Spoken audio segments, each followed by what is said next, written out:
tired from holiday already. So my birthday is tomorrow, and I'm so unexcited. Well, happy Oh, birthday nice. I, to you, Spiker, as we begin episode 27 of Epsilon Sun. You are now bona fide Slayer of Gods. However big those gods may be, gods they be nonetheless. So we will pick up our recap about what happened last episode.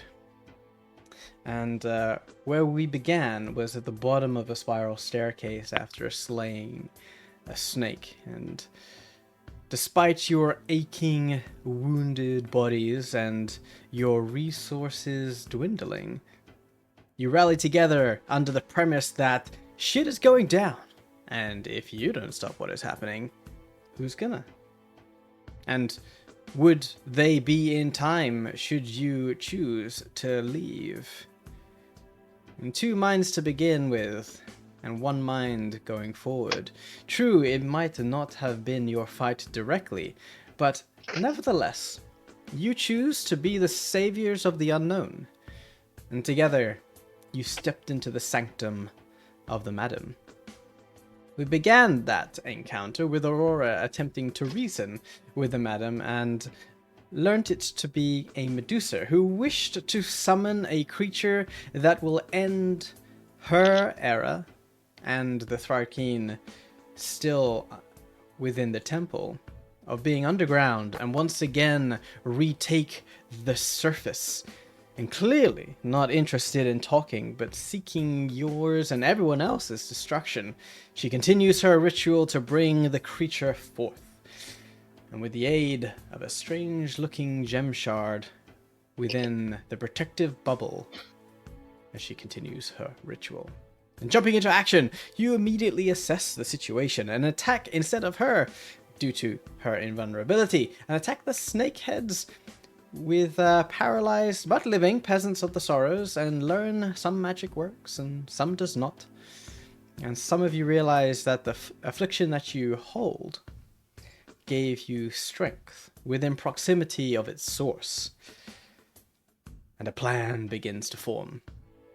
Seeing your attempts at disruption, the Madam animates the fallen soldiers in her lair to stop your shenanigans, and a desperate fight to stop the ritual before it's too late ensues. And together, you manage to dwindle the effects of the summoning, and instead of a gargantuan creature breaking forth from its statue, entwined with the vines of corruption, and thwarting the amount of energy that was possible to be funneled into the ritual, the Destroyer of Worlds comes forth and gives a less than impressive first impression.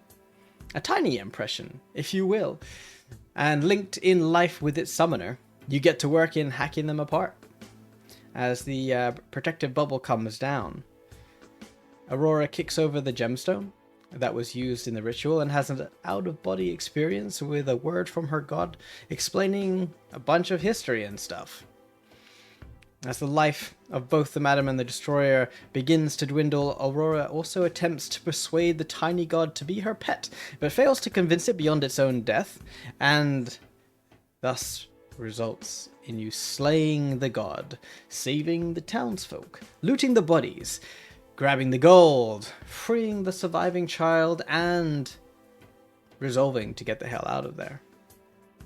And this is where we pick up episode 27. So, survivors, ex-slaves, slayers of gods, what do you want to do? We are taking the Medusa head. Oh yes, you were hacking it off, I remember. Let me just oh, yeah. change this music to be more, interesting. Let's do this one.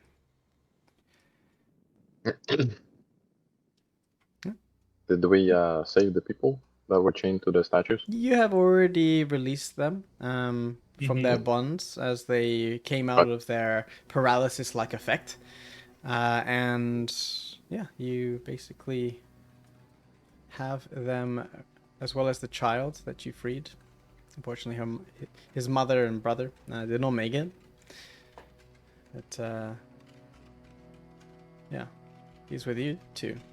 I think we ended also with Lokar fetching his hand axe near the corruption, and the corruption kind of, with his affliction, offered him an opportunity to draw more from it, and which he refused.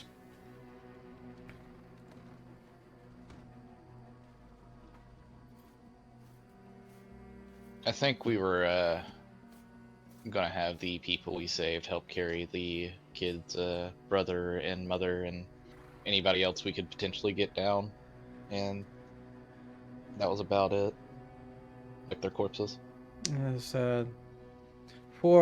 you saved 4 peasants and 1 child, and there is, in terms of the peasants that are dead, you've got 1, 2, 3, 4, 5, 6 peasants dead. So you have 4 saved, 6 dead, plus the mother and child. So you're gonna be kind of burdened or overburdened with the bodies of those that have died. So who do you choose? I mean, the mother and brother have art, and the 2 peasants. I mean. Sure. Just because they have a heart doesn't mean they're Yep.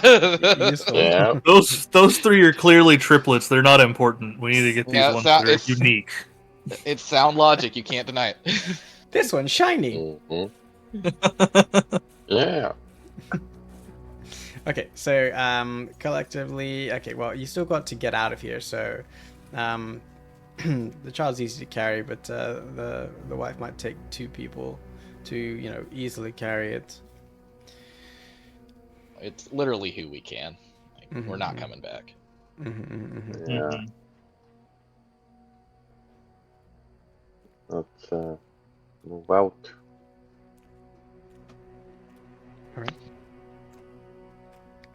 Heading out the temple collectively, you take one last look around and realize that this temple is somewhat still intact, and looking back towards the now crumbled statue to the north and the twitching, ever-moving vines wrapping around this crumbled statue gives you a reminder that something more fiendish lurks down here.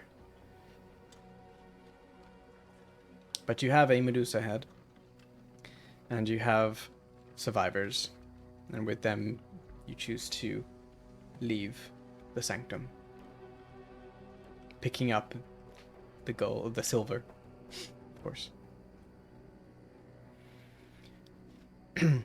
Oh yeah, I gave all my money to Jasper. You did, yes. I have marked it on his sheet. I almost forgot. Yeah. Okay, you don't have to move the tokens. That's fine. You Okay. will essentially you want to leave, right? Mhm. Yeah. Okay. Is there Hmm? any way to like break down the doorway or something of this place? Break down the doorway, like to Yeah, smash maybe it there's apart. some sort of I don't know if it's probably still pretty intact, but like just make it harder to get to this place. I mean, you can certainly Just- try. Do you have something to like smash things down? Crowbar. Yeah, I guess it's the best we have, really. Yeah, I mean, I think Lucas just gotta look at the option, and if it seems Hmm. like it's too difficult, so he's just going to leave it as is. Okay. Well, looking at the option available, the doors are like a thick, heavy oak with iron bandings on the doorway. Take a bit of a while to get through that with just a crowbar. And then there's like the hinges that are in the stone as well. That might take a bit of time. Jasper like pokes his head out and say like, "Look, I can try and like lock it behind us so that no one can come in. Maybe that's the best we can do. Might try and like jam something in the lock a little bit. Obviously, it won't prevent it being open, but if you want it, trying to make it as a disincentive to get in, well, I can certainly try. Yeah, if you want. Yeah, no an incentive for nothing to get out. True. Unless you got a way to bring down the ceiling. Sure, go ahead. Right. Well, everybody out then, and I'll do my best. And Come on, then you're the flame of the Warrens. right. You Yeah. open all doors in front of you. I love your confidence in me, son. But it is what it is. I'll do my utmost, and he's going to do his utmost. As I just do a quick roll here.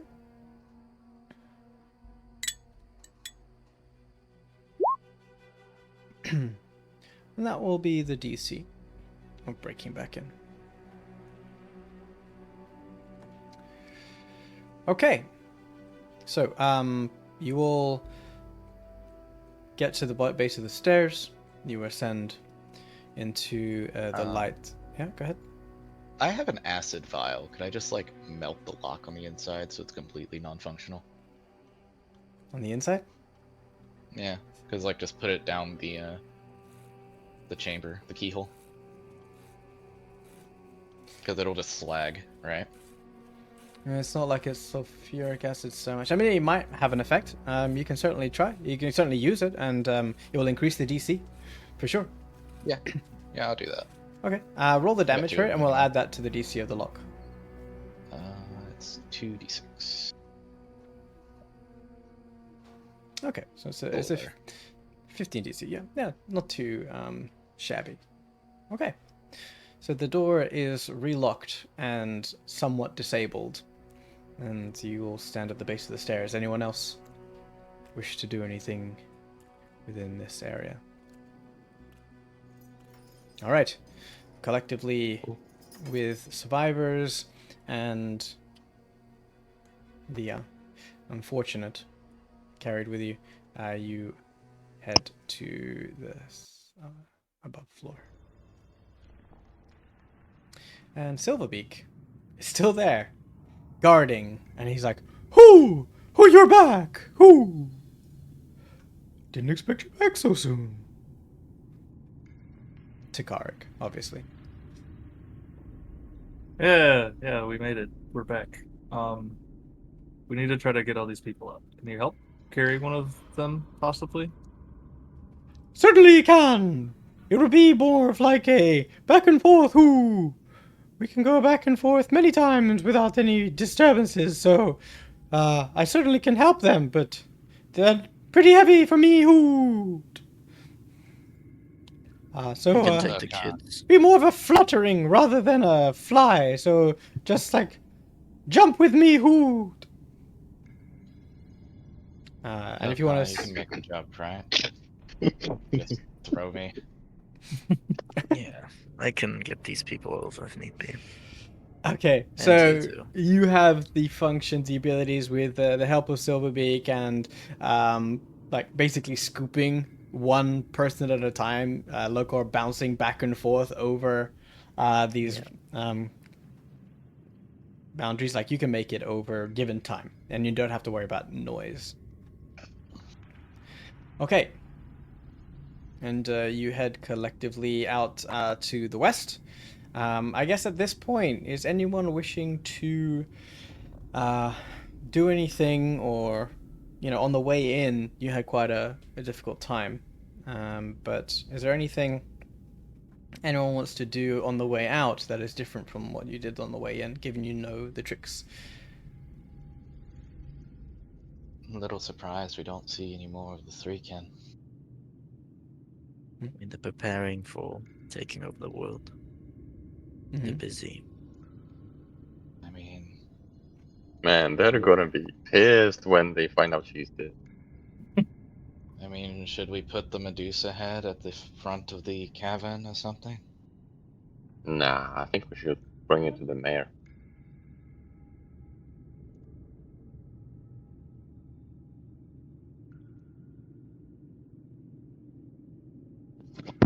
should just try to be careful. Yeah, we just need to be safe, careful, watch where we step, and just get out of here. I need a nap. Okay. Given you already have the knowledge, we're not going to rehash and repeat this, given that you're absolutely right there, Smith Keen available and with you. So it's slow going to usher these 4 survivors and 1 child and the bodies of the mother and child as well. But nevertheless, you will make it out. It will take some time to get there, let's say a couple of hours, successfully back and forth, especially with the water incident, with the Grick. But we don't have to roll. We don't have to narrate anything here. This will just happen, and you get back to the tunnel. And you head that way, and with the rope that you left behind, made it very easy for everyone to climb out. And you find yourselves back in Undergurst, within the Sorrow's home.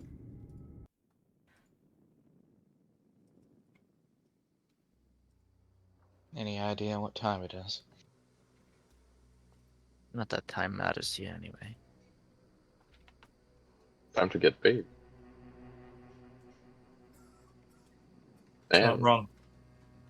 time to get more information and possibly get the guide so that they can help us move forth toward the Auror's family. Right.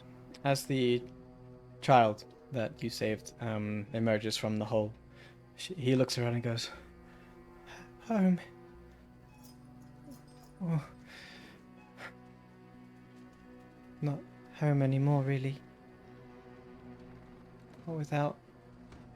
And he looks to the lifeless body of his mother and brother.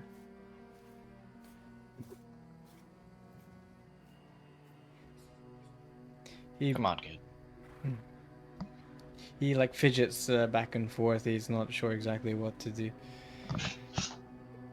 But collectively, we're gonna zoom out once more to the local sorrows. And as you We can- exit the door, Frangle's there. As he sees you all come out, he goes, where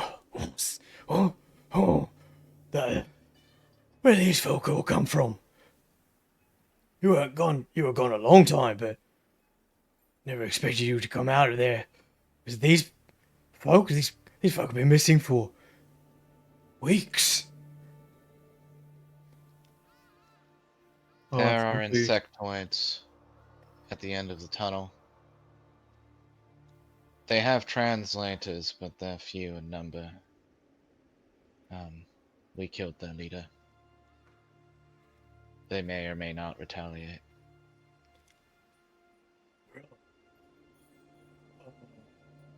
Kind of hold up the Sounds- Medusa head. Oh! What's that? Their leader. Never mind. I would suggest you straight to the mayor. Tell him what's what. Good job. I mean, honestly, wasn't expecting just a bunch of surfaces to just be able to.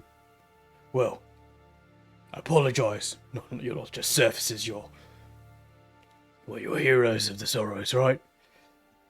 Yeah, okay. I mean, Yeah, for I these would- folk. And I suggest possibly putting some guards up in this house just to make sure nothing tries to come out. Not about heroism. It's about doing what's right. We have. that's what a several- hero would say. And trying our best to not do wrong by the people who are right. Can you Anyway.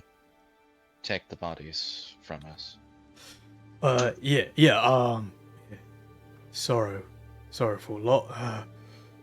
The survivors that are with you, they one by one thank you with great enthusiasm and say, anything you need, Just come on by, and if you need a place to stay or a cup of ale, maybe, my coin is yours, if there is any coin left. And they do their utmost to try and hug you and shake your hands and clap you on the back and say collectively that they wouldn't have made it without you. And you get an overwhelming sense that despite what you did and the efforts that you went through, people are grateful. Anyone that's trying to like touch Luca in any way will get forcibly moved his hand back. I think the first person tries to do that, and then you immediately sort of like block it or push him away and see like you're not like a guy who doesn't like touching, and instead there's a lot of like clasped hands together, some bowing, some tears. We'll just step away. Okay. I think Aurora's still a little shell shocked, so kind of doesn't even register people are hugging her. Okay. Yeah, no, Magnum hugs them back and says, "We did what we could, and be happy with the gift of life, and don't waste it." We're definitely might end up banding together at this point. We went through a bit, and if you ever, like I said, if you ever need anything, you've got some friends here within the Sorrows, that's for sure. No questions. You need to run, you need to hide. We'll do our best. Thank you. Yes, thank you. And with enough thankings and bowings, the kid is with his mother and brother as you give the bodies to Frangle to deal with. He stays with his family for the time being. And you are now once again unburdened by NPCs, except for Jasper, as you all step away. He goes, "Well, I didn't expect such a reception." "Well, no, I did. I could almost anticipate it. The things that we are doing together, amazing. Felt like we got a little bit of a synchronicity going on. But, yeah, what's the situation here now? I expect we're going straight to the mayor, right?" Yeah. Can you go get me more pythons, Jasper? Certainly. I mean, got a bit of coin now, right? Oh, it's on me this time. Right. And, well, Mayor and me, we're not exactly, 100% friendly. So I'm going to just take a little bit of a breather in the pub. Come see me when you're done. sure. He gives you a wink. Says, "We work well together. I'm sure there'll be other times." The pythons, Jasper. Don't forget. Pythons first, pints second. Got it. And he steps away, and he walks down the path towards the shop.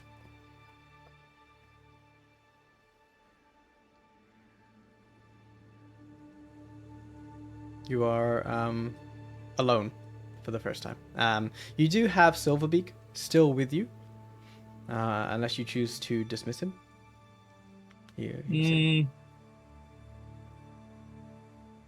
What do you want to do, Silverbeak? Do you want to hang out with us till you have to go, or do you just want to go hang out back at wherever you stay for a little while? The choice is yours, master. Ooh. I don't know if I feel bad if I tell you to go back. Just stay with us. It's fine. I will stretch my wings for a bit too, so flying up against the ceiling, there's no sky, but nevertheless, a bit of exercise, ooh, and I'll take a look around. If you need me, just shout, ooh. If I need you, I'll who? Go have fun. And he flaps his wings and he shoots straight up. And you can see him in the light of the crystals in the ceiling of the Sorrows. Every now and again, just speeding around like I don't know, a cow fresh in the paddock, getting really Nice. excited. You hear like a occasional echo of "whoo."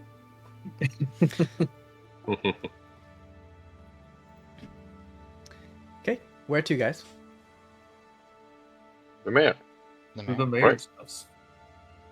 While we're walking, did Hmm. we divvy up the money we found yet, or did we just give Jasper his cut? Yeah, I think we already divided up. I Okay. think I have. I I have mean, the. whatever it was divided by 4. So, because what the Yeah, I divvy up to Jasper is my cut. So, It's Yeah. divided by probably put it 5. in the party Divided by money. 5. Divided by 5 minus a fifth. Yeah. Yeah, I We already just gave divided by us some 5. cash. Everybody gets a cut. As we walk, Megan will ask Aurora about the shiny stone that she found during the battle. Was it anything special? yeah. It is.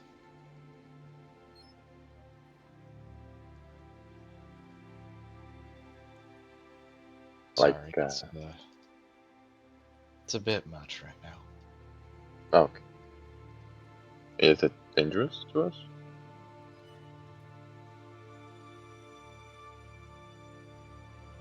No.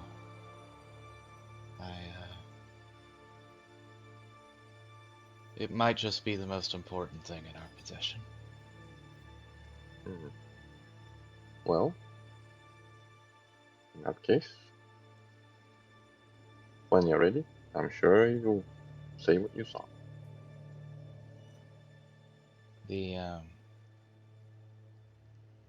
You remember that dream you and Karik talked about? The Yeah. one with the key and the bullshit. And everything else, yes. This is one of the keys.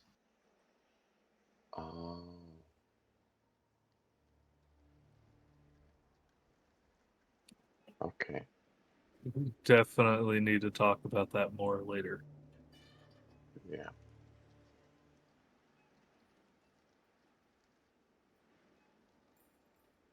I saw the entire invasion.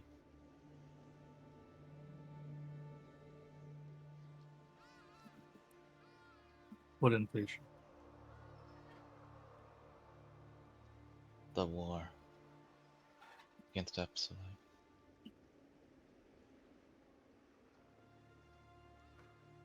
I saw Callus as he truly is.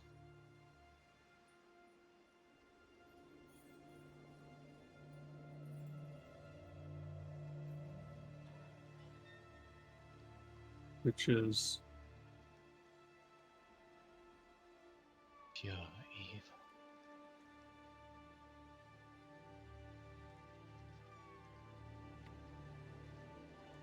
Well, we can speculate about it later.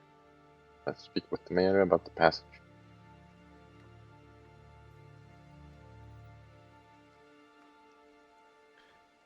Thank you, Aurora.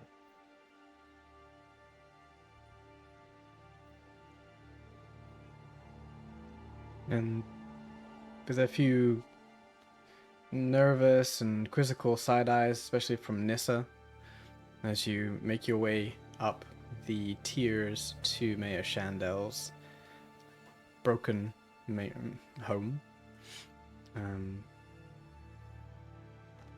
Chandel home?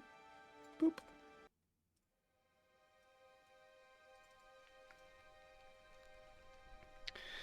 You knock on the door and Chandel shouts and goes, "Enter!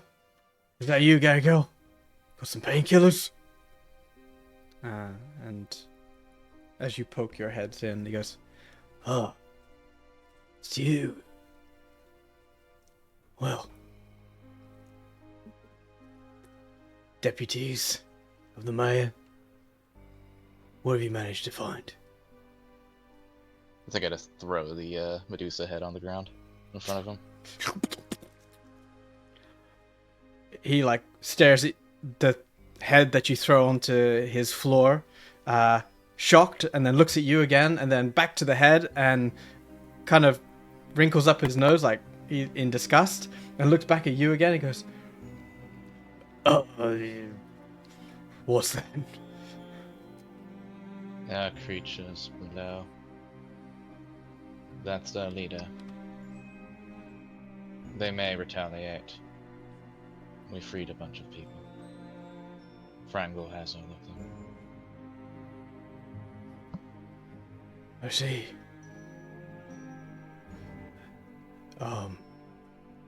And this was below the house that I sent you to go investigate. Yeah.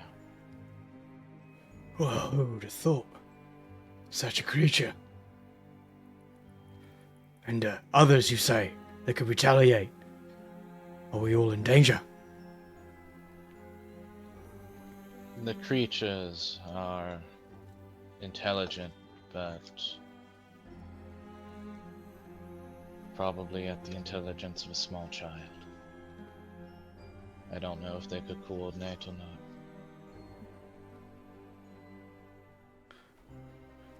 Right. And, as for the family that was taken, Only the boy remains. oh, it's a shame. But the fact that anyone survived that is a miracle. Anything else?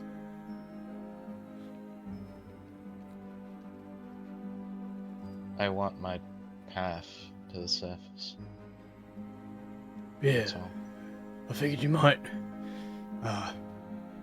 Need a bit more time. You've only been there down there about a few hours. So, it's up to you if you want to continue trying to help out around the Sorrows. But it looks you up and down like majority of you are bloodied and bruised, and it's like maybe you want to take a bit of a time to catch your breath. Come see me. Well, I'll send Gango your way in the morning. Make sure no Okay. one else gets down there. No one else. Right. Well, I will double the guard on the house, and I'm sure if you would be so kind, if you can handle it, to write a report. And he gestures to the desk in the corner, just to the left of you as you stand by the door. And there's stacks of somewhat grubby paper, but blank, and ink, pot, and a quill. And it says, greatly appreciate if you could detail as much as you can so that we can put effective countermeasures in play. If you say there's some sort of potential to have a counter attack of what you've done down there, despite taking their leader, it would be good to have as much information as we can. Don't have to do Yeah. it right this second. In fact, you could take I like the paper.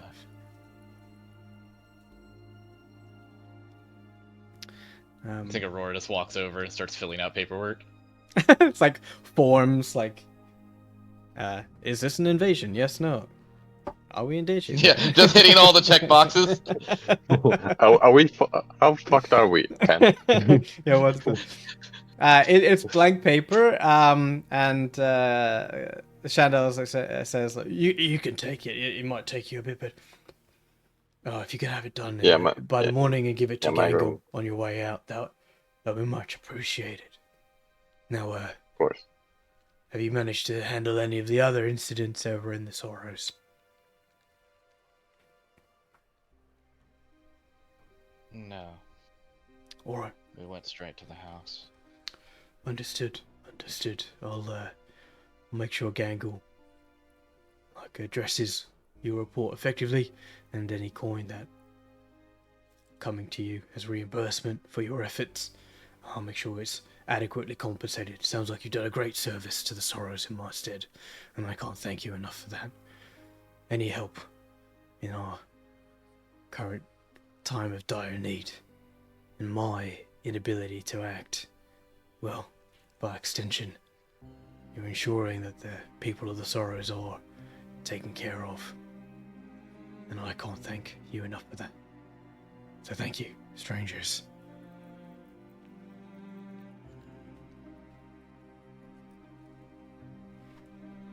And he takes like another cursory glance to the Medusa head that's now, bleeding out on his floor. Is there anything more I can do for you? No. Not as of yet. Well, there hasn't been any more information, unfortunately, from the other things around town. The blacksmith, the well, the shop. If you can get to it, great. If not, I understand. You've already done a service to the Sorrows. And he says, with a sort of gesture towards the door, says, if there's nothing else, I'd like to get back to my screaming. Noka's going to open the door and move out. Magam will take one of the blank pieces of paper Yeah, And that's then like a stack. for himself. Oh, yeah, sure. He's a hoarder of paper. Okay. Paper hoarder. Yeah. Basically a bureaucrat. Back out. He was an accountant, yeah. Back out to the Sorrows. You're able to move the token, obviously, if you wish to. I cannot. You cannot. I cannot. Nope.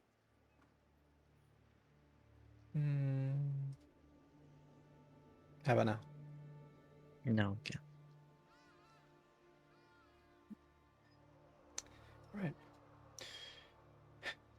You feel, without knowing the time, you feel like it's been the better part of a day. Not quite, as far as you can tell, like under the bags of your eyes. You can hazard a sort of biological guess. You're somewhere in the afternoon.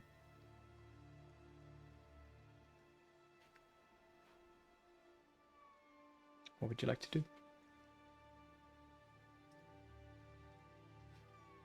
Could maybe stop by some of these people, some of these places for these little side jobs on our way to turn in for the day.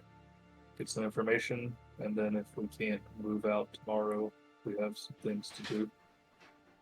Smith is right there. Do you guys still There you need go. me for anything?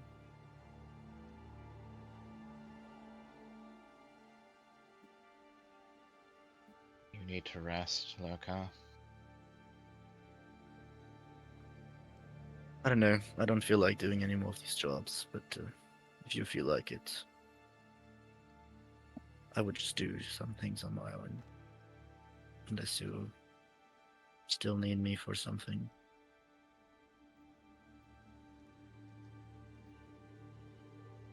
Mr. Perks up's like, hey, it was a bit of a task in there. I think we could all do with a bit of a breather. Let's meet back at the Hollow Tankard later on. Sounds fine.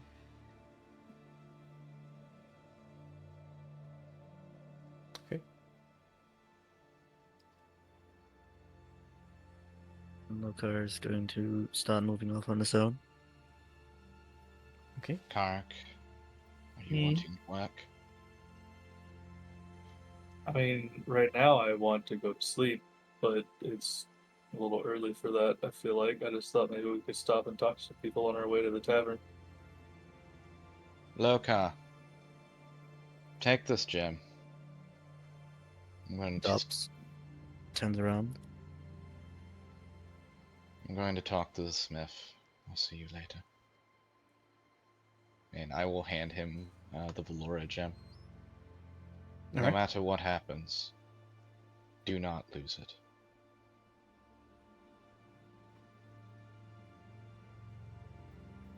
All right.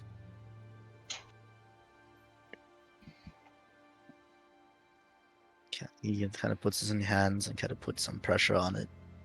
Kind of feels probably some sort of magic repellent as he kind of like pushes a bit too hard in the gem, and then he puts it away. It's a beautiful gem. It's smooth. As you look into it, it kind of mesmerizes you for a hot second as you kind of feel like you get lost in the center of the gem. Even holding it here, you do feel it's power to a extent. You try and like put pressure on it, but it almost begins to cut into your hands before any sort of give can be felt.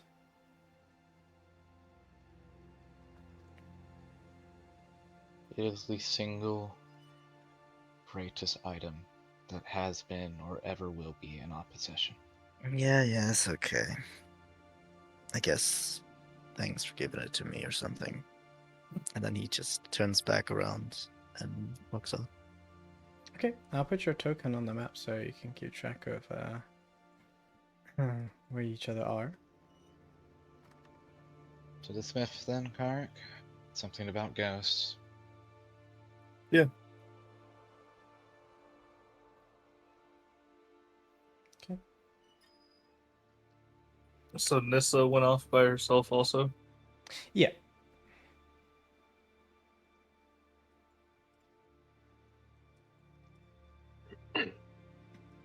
What What's were Malaga the? I wanted to ask what were the other quests that were in this area? Because I cannot find the list of them in the Hang episode on, handbook. I've There got 'em right here. was a request to help someone who'd been robbed. An issue with there were two at the rusted chain, the blacksmith. The son going missing a few nights ago, and the guards are too busy or too scared to help her, saying that some creatures from the temple took him, or maybe something worse. The other issue is that there's potentially ghosts within the forge. Then there was an issue with a shop at Dew's End with some theft, some thieving, and some things have been taken, according to her, and to help track them down. And then finally, an issue with the well, and that the water to the Sora seems to have gone bad, according to Breda.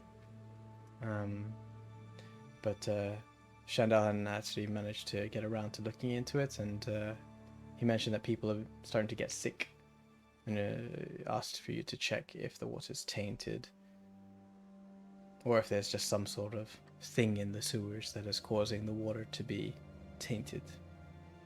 Check what's Right. poisoning the water, basically. Poisoning the water hole. Right. Maga will say that he will try to investigate the thieving at the Dew's End.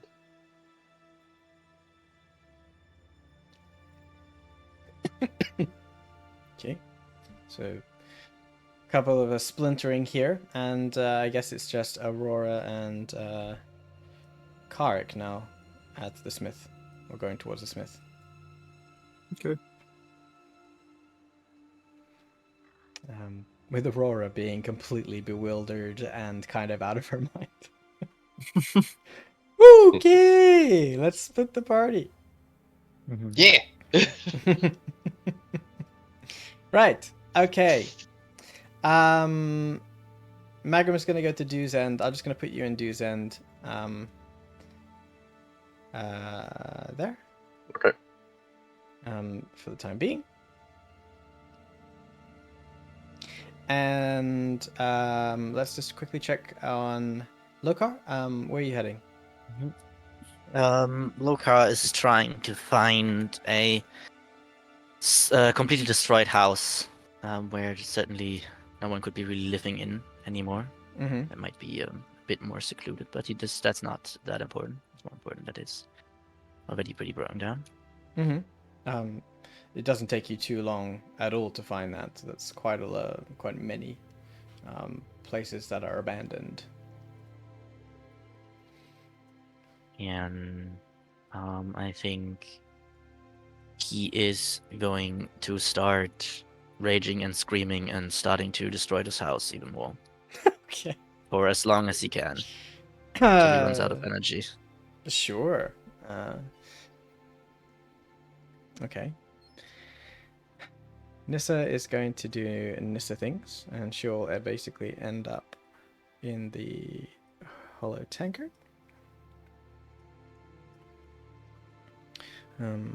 Right. So, Aurora and Karik, you head into the forge known as the Rusted Chain. The forge is actually cold right now, or cooling. And you look around for Krog, and you do not see the smithy currently working or visible within the smith. Both of you make a wisdom check. It's a straight wisdom roll. Yep.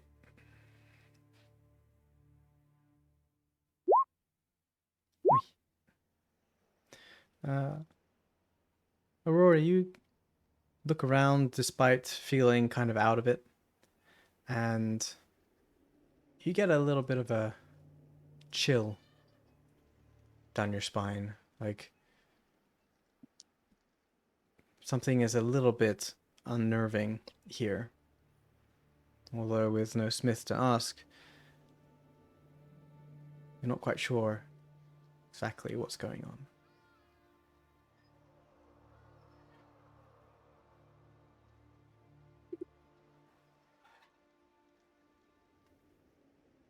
Does it look like she's left recently, or? The forge is cooling. It's not cold. She was working on it earlier in the day.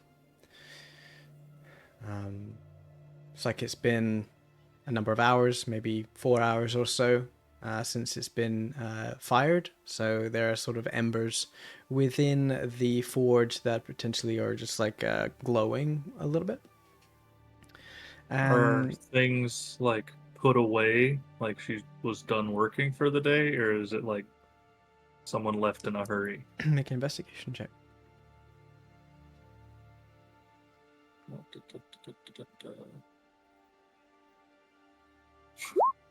Another 5.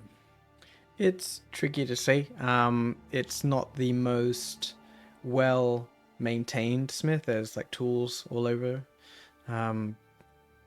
It's not the cleanest either, especially in the Sorrows. So there's dust and such. So it's very difficult for you to tell if it's something that she was done for the day or she's left, or there's nothing to tell you one way or the other.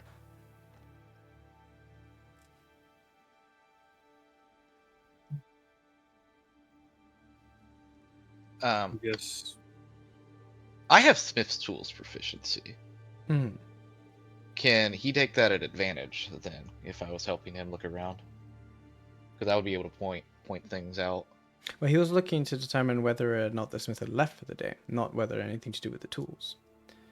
Well, you would use tools, and you would theoretically. Yeah, like put are away. the tools put away? Are or they just left are they laying ordered around? around? Yeah, I'm or... not. Proficiency in smith tools does not give you that sort of advantage, unfortunately. I mean, we're talking about a person's use of the tools, not how to use the tools. That's fair.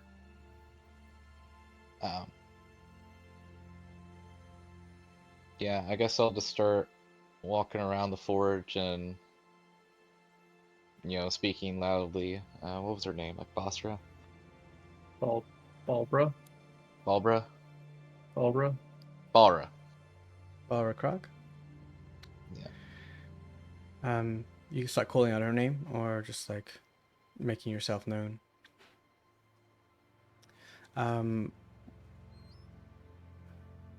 Make a perception check. Both or just her? Aurora's moving around unless you're moving around with her directly, like side by side. Nah, I'm just looking around, like, absent-mindedly, honestly. I'm just assuming nobody's home.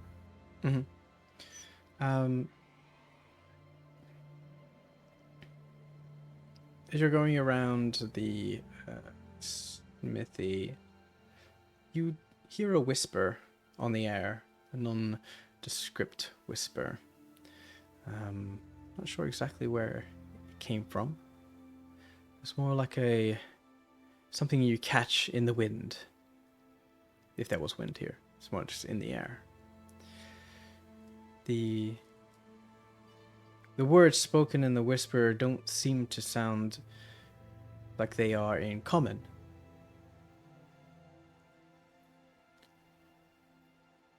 I don't suppose you speak Dwarvish, do you? Dwarvish is the one that I lack. Oh no! The only one. The only one that I lack of all common languages.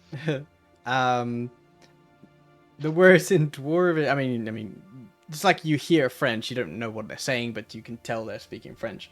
As a expert in languages, you can hear some whispers in Dwarvish.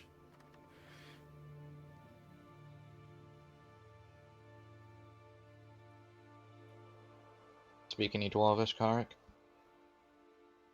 No, I don't. Sorry. Well, there's something here. And it speaks in Dwarven. Balbra wasn't Dwarvish, was she? She looked like an orc to me. Yeah. Yeah, she was half orc. Come up to Get it. the forge and Hmm. kind of like kick around dust. Is there like any dwarven runes or anything on the forge? As you get closer to, what's your passive perception? Perception's quite high, right?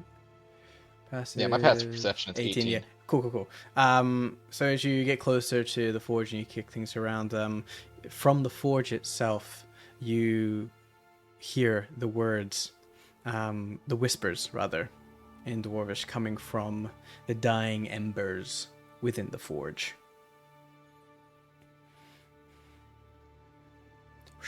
Oh. Coming from the forge?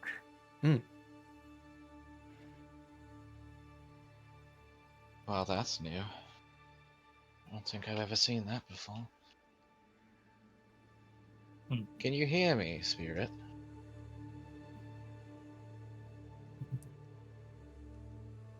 The whispers, they seem to kind of be like a pattern, like a repeating saying, rather than just like nonsense or just new words. You with your passive insight, you can determine that there is like a repetition of what is being whispered over and over.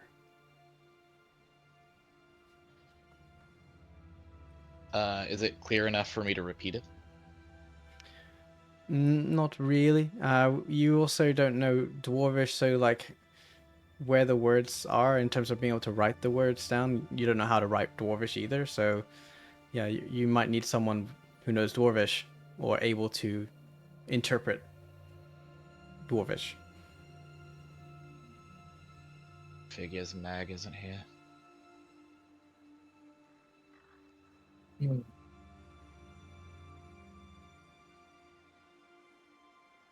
Well, I will say that the chances of a ghost in the forge are pretty high. And I have no idea where Balra is.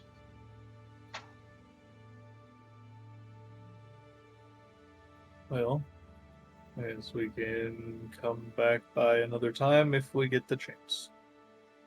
I'm sure we'll have to come talk to the mayor at some point again.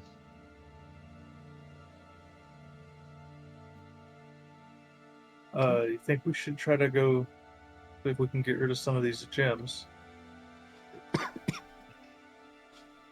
Yeah, there's a shop down the steps, right? I think so. Mhm. See if we can get rid of some of the cheaper ones anyways. I'm sure they won't have enough money for the expensive ones. Could always barter for some of the things that we need. Right. Okay, well, if you guys are going shopping, you can do it in chat and just let me know what you're sort of trading against or selling. And we'll come back to that. We don't need to roleplay shopping time again when we That's good. have someone demolishing houses in the upper tier, and we have a certain Yeah. Azamar going to That's- investigate something else. Look, or anything else you want to do? Or Yeah, I think you can he probably, as he like starts this first anger comes out, there's also like a lot of tears starting to form as he kind of like this traumatic experience kind of re-happened with him entering this bloody room and whatever this was, and there's like a bunch of memories that just keep coming up that he just had tried so hard to suppress while they were walking out. And as he like screams and pushes and like starting to get bloodied on his fists, can see like suddenly like his voice gets like 3 times louder, and suddenly like the windows and doors like flicker open and closed, and tremor suddenly going through the ground as he like this emotion, this memory kind of gets something raw out of him as he just punches and punches into this house until he can, like, after probably 30 minutes to an hour, or he finally like does not have the energy to punch anymore and scream anymore, and the effects of this magic around slow down, and he just kind of like is forced to sit down and meditates in this now completely broken down house, and probably a bunch of scared people that are somewhere nearby that still hurt him. And he kind of reflects on what happened and tries to close the emotion because it's not worth it to linger anymore in this. Just gonna make it worse. And I think that's the moment where he kind of realizes also that he had these weird effects as he was punching. I think that's just what he's trying to focus his mind on right now.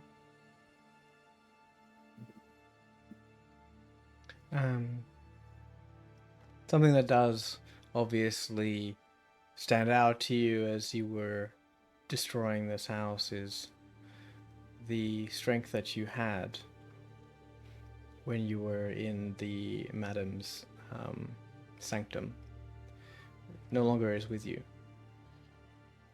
After you left the sanctum, those feelings of extra strength provided by the corruption that courses through your veins is no longer there.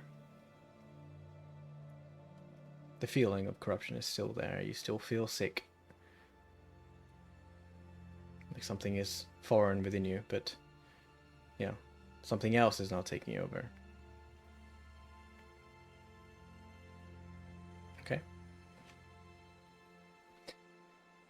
Destructo Boy continues destroying stuff. And in the area where you are, no one's gonna really pay you any attention. Heading over to Magram. You ask around a couple of peasants on your way to find where Dew's End is, and they direct you to a corner within the Sorrows with the houses that got the rock face of the tunnel on two sides. It is a relatively run-down shop. It is 2 stories, and there's a warm glow coming from within. The door itself is rickety, but slightly open.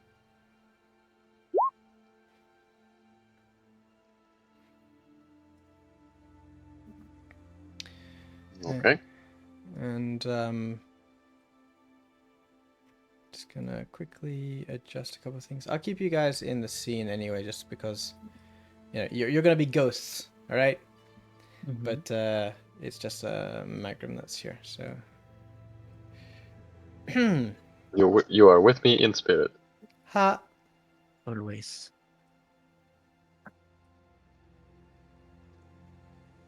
Okay. Okay. Detective Fernandez is on the case.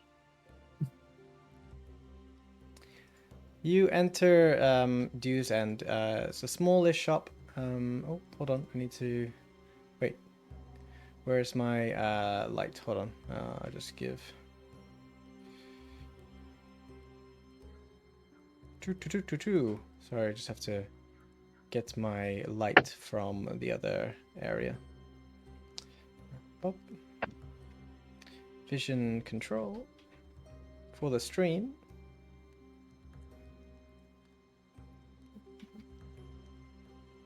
There you go. The store of Dew's End is more of like an apothecary of sorts. There are potions and ailments and some strange liquids on the shelves. There are several crates and barrels, as if there's been a delivery recently that has yet to be unpacked.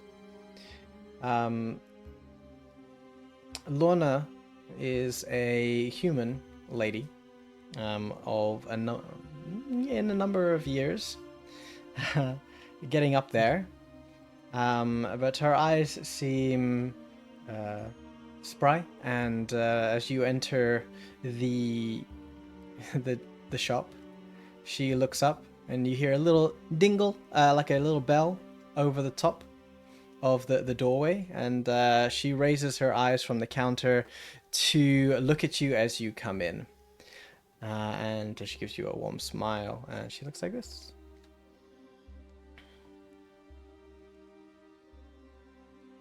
Okay.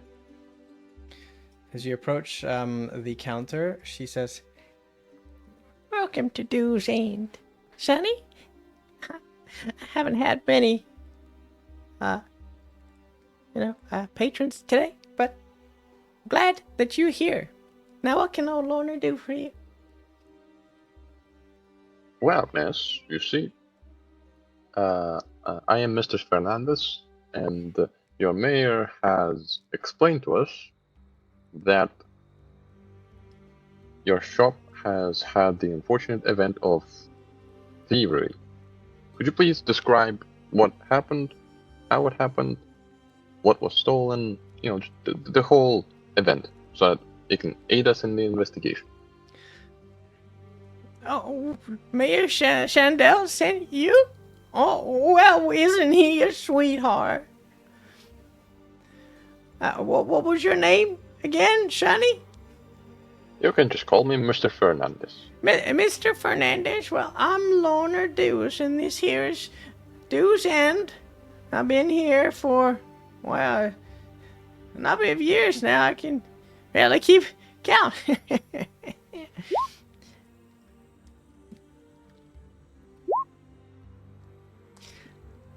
I was asleep upstairs. My hearing is not the best these days. It's getting a little fuzzy, so you're gonna have to forgive me and ask you to kindly speak up if you're gonna let me know anything, just so I don't misunderstand, Mr. Fernandez. I came down in the morning. It was about a week ago now. I have been trying to tell the mayor that, my stuff seems to be going.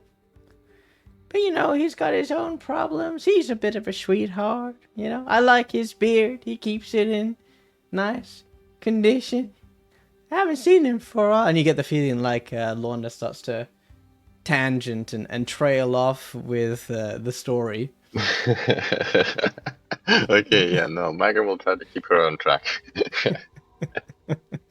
Right. The theft. Well, I have many a potion here in Duzan, and I've been doing this for a long time, like I've been saying, and I do my best to try and ensure that the Sorrows people have at least something to keep them going if they've got some cuts and bruises, or if they, need some sort of combination of strange herbs. Or if they need like a tonic for their ailments, maybe they've got like a bad hip, like I've got a bad hip these days. Sometimes I understand, miss, what happened? Right. Well, I came down in the morning, like I said, and I had some breakfast. There was like a nice dry piece of meat that I didn't have the day before. But I noticed that there was a broken vial on the floor over there, and she sort of like a shaky hand gestures over to the other side of this table here. And as I was like looking at this broken vial, I was like, well, did I break her vial? And I just didn't know about it. I didn't pay attention, but I thought I'm pretty, safe. Been doing this for a while, like I said. I don't drop something, and if I do, Okay. clean it up. So I was a little bit confused as to why there was a broken vial on the floor. So then I was like, wait a minute, Lorna, maybe there's something different here, something afoot. Something's not quite right. And it wasn't the meat, for sure. The meat was delicious. I had it with a cracker. Kept me up in the morning. It was really great. Our crackers are the best with meat, especially with coffee. However, the potion that was broken, was it healing potion, poison? Well, that one was an invisibility potion. Something to, turn people invisible. Now, like, it was an order from the mayor. No, from his marshal. Gangle is a very strange man. But he ordered it for some reason, and I was like, well, that's a strange order to make an invisibility potion. Well, I've done it in the past, but it's been a while, and he gave me the ingredients, so I said, yes, sir. Lorna's on the case. This is Dew's end.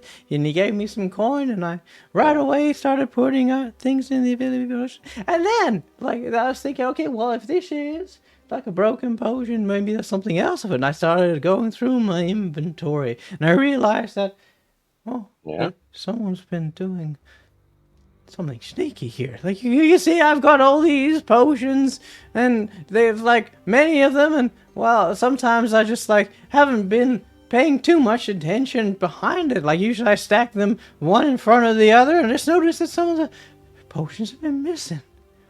And then I was like, wait a second. I wouldn't have stacked it like this. This makes no sense from an inventory perspective. Have you ever stocked a shop before from an inventory perspective? Oh, you said it. Just the way that I have stacked it is perfect. Whenever someone comes in, they ruin everything. I understand. Bless their hearts. Right. Yeah, and, well, so I was thinking, okay, what else is missing? And I did a couple... did we lose? Yeah. like, I bless was their worried hearts. when he fell out of Roll 20. But now it's also I out mean, again. they're stuck in a loop. The conversation will never end.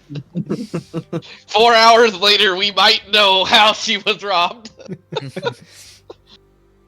She wasn't Uh, robbed. She just misplaced something. Yeah. Oh no, we're gonna have to wait. Okay, in the meantime, whilst we wait for that, the conversation goes on for a bit. Does any of you guys want to do anything? Beyond, I heard that I saw that Lokar has the gems and stuff, so you can't do any shopping. So let's just go back to Sora's local, and what's the situation? I mean, it kind of depends on how long Lokar is smashing. He's If he smashing for like a couple of hours, so An hour, probably. an hour. Or, Okay. yeah. After that, there's still some meditating. For a little bit longer.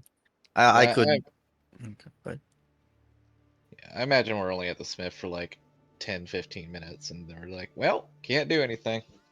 Oh, we don't have any gems. I guess we're just gonna go drink. Good Yep. job working. Yep, we just go to the bar. Okay. Cool. That means you go. Okay. Alex is rejoining. yeah. I mean, for Lokar, as he like is past his punching, and kind of bleeding, Hmm. and focusing on his body, he can like feel this pressure that he always feels, that he always kind of has to hold back. And he kind of notices now, for the first time since the fight, that his breaks, his cracks in his skin have gotten wider, certain places, and he kind of realizes that something is like definitely trying to push out more than ever and he's probably trying first kind of his best to push it away, but at a certain point, maybe it's just the exhaustion or wanting to be done with, or wondering why this shit is constantly happening to him, why he has to keep going like this. And he just lets go, and suddenly, like, these skin cracks open even wider and push out new skin, and it happens all over his body, and he becomes large as suddenly, like, release of this energy finally comes over him, and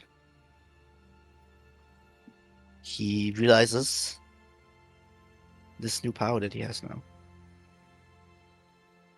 Neat.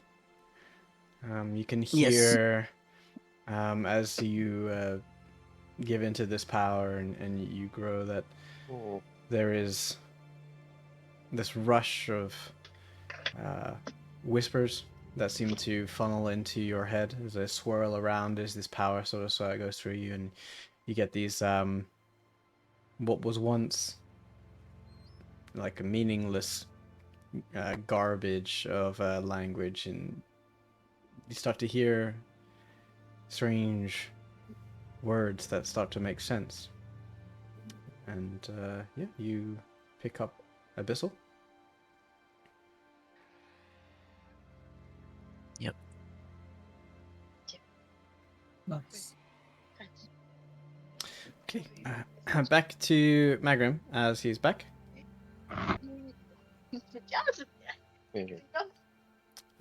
Alex, you here? Paging Alex? Yeah, can you hear me? Yep, Mhm. yep. Can you hear us? Okay, sorry. I had to set some stuff up. That's okay. Yeah, you dropped out, so we just switched the scene over to Lokar realizing he can be big now. So back to you and Lorna Deuce. So the conversation goes back and forth. Like she trails off, you keep her on target, and then she trails off again, and it's like a quite difficult conversation. Just like with an octogenarian, like they get a little bit distracted. Yeah. And And, the then Magnum sometimes gets distracted about him also doing stockpiling. But nevertheless, he tries his best to get information out of her. Got it.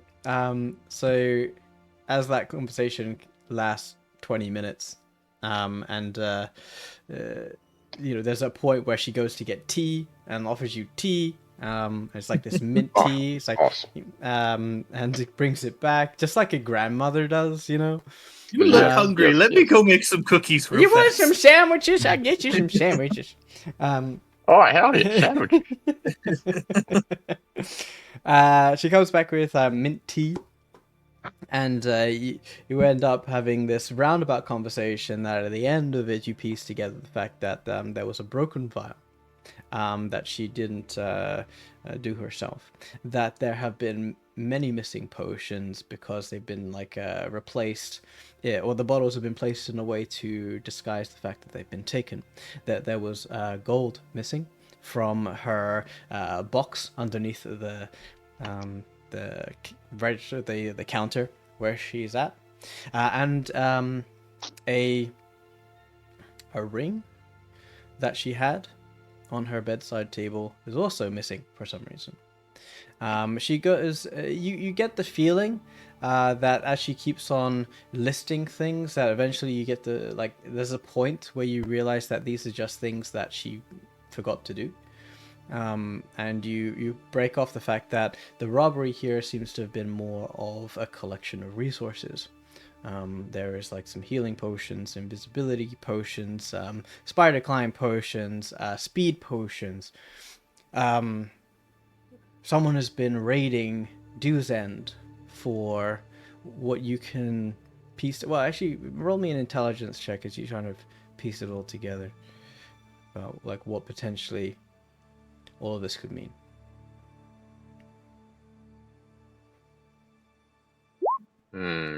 I feel like I can do better than that. I'll use my inspiration. Oh, okay. Inspiration usage. Wait. Oh, you have it, yeah. Oh, the tea. It's the tea. You get the feeling like there, no one person would need this many resources like this. Must have been a group of people, and that they know what they were looking for. Seems to be there's a group of people here operating within the Warrens that need resources. She ends the conversation, says like, finishing the tea, and says, "You've been a wonderful person to speak to. I haven't spoken to anyone today so much. People don't come with old Lorna unless they need something these days. But if you could do me a service of trying to find what's been taken from me, well, I'll give you a discount at Dew's End. And if you get that ring, well, I'll be ever so grateful. I'll give you something in return if you can return it to me." Okay, Lorna.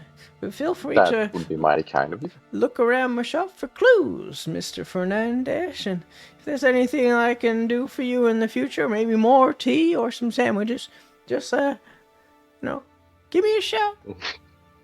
I'll be here. My bones don't let me move around too much, but you do old Lorna a service and she'll look after you, okay? Will do. That'll be mighty kind of you. Now, would you happen to have a magnifying glass anywhere? No. I mean, those sorts of things are. I mean, I tend to use like an empty flask for those sorts of things. You just like hold it up to the light in such a way, and you can use the refractions of the glass to sort of magnify things. But you could use any sort of glass for that. Ah, perfect. Awesome. Thank you. And Magnum will use his mage hand. It will be cast without verbal or somatic components. Just a vial that's empty will float to his hand, and he'll say, "I'll start looking, miss," as he'll look at her through the vial. Oh, thank you so much, And, Mr. Fernandez. I don't know what I'd do without you. Be sure to tell Mayor Shandell I'm ever so grateful, and to come visit old Lorna. I miss him. Well, will do. Okay. And Michael will start investigating around the place. He will first check the broken bottle location, Yeah, okay. investigate the stocks, Let's and do it. everywhere with his new spyglass. He will use the light cantrip to shine it through the bottle Ah, okay. Let's do for our added stuff. added sleuthing with a deerstalker hat. Yeah.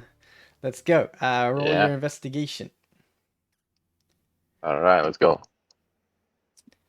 The Pink Panther theme That's plays. awful. Jesus. The vial on the floor it's been there for a while. She hasn't cleaned it up. She figured that cleaning it up was removing evidence. So the shards of glass have been there for a while, and whatever fluid was in it seems to have already dispersed through the floorboards and dried up. However, 10 is still at 10. And you look up to where like the shelves are next to where the broken vial is on the floor. And there are a few items there, like toolkits, let's say, herbalism toolkits. There are like some mortar and pestles. There is like, what are the other kits that are available in a herbalist place? I have it up because Spiker keeps giving them to me. The answer is all of them. There's like the kits that are available here are more like things that you can purchase, like purchasable kits for mixology stuff. There's a couple of vials. Sorry, my internet is not working properly for the kits. Hold on. Tools. So we've got alchemist supplies. We've got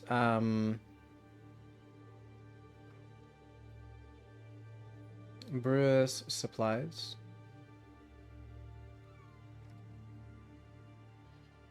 And not what something's on here is like a herbology kit. It's not in here on the standard tools, but that is also there. Oh, herbalism kit, it's there. Yeah, herbalism kits. So these are all things to help with the creations of potions. And you can see that there are other toolkits that are complete, and they have these vials in them. So you can assume at least that this vial broke and dropped from a herbalist kit. The fact that there was a liquid inside this one already draws your attention. And you can see in the other kits that there are other sort of vials. So, wait, are these the kits that she's been working on with? You can ask her. He will, yeah. She says, well, I try to do a little extra service with my herbalism kits. Like, I try to add a little bit of Dew's End into all the herbalism kits. It increases the coin that they're worth, but I think it's nice to allow someone to the opportunity, if they're interested in buying a herbalism kit, that they get someone to get them started, you know? Oh, of course. However, I have noticed that those kits have liquid, and some of the tools have been, I've seen some cracks on the pestle for a bit. Were they used at all? Well, I wouldn't have thought so. I mean, you're saying that there's things in them, like they've been used already? Yes, Missy. Oh, that's gonna hurt the resale value. Maybe Well- I take a look at it. And she's Well, gonna. you, Go ahead. yes. So she'll look at it, and after she tells Macrum stuff, she'll offer to buy them. Sure.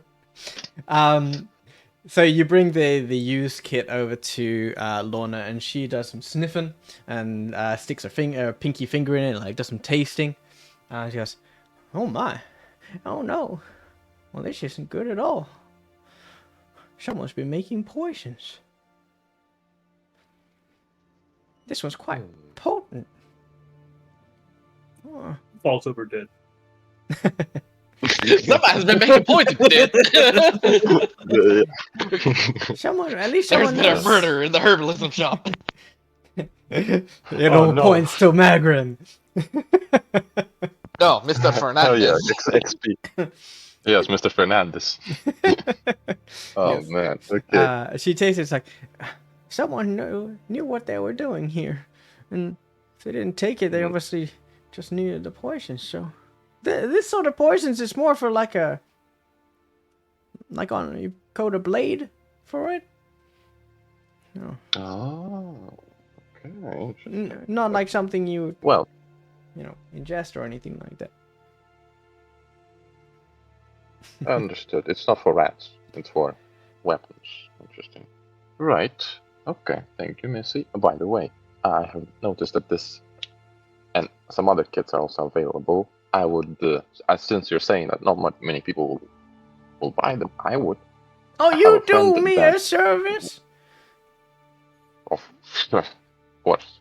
You buy my use. Oh, aren't you a sweet boy? I'll knock down to half price. You can take the herbalism kit for just 5 gold pieces. 4 because you're so Okay. pretty. Wow. You are very kind, miss. Now go on. Okay, 4 gold. Okay, and Magrum will keep investigating. Pays her in gold coins. Okay, so Are you you getting go. one, or are you getting multiple? Sorry? Are you getting the one or multiple? I think there's just the one. Ah, okay. The one you used herbalism kit, yeah. Yeah. So roll me another investigation as you look around the various shelves around this shop. That's better. There we go. Oh, dang. Okay. You do a thorough investigation, with the mindset of someone might know what they're doing in here, or the fact that there could be multiple people. Yeah. You you find that the little bell on top of the door has some markings as if it's been disabled before. Like there's a little latch to instantly disable it, and someone does put like something in there to prevent the bell going off should someone like go through the door. You also find out like actually I've got a thing here with a 23 that's quite high.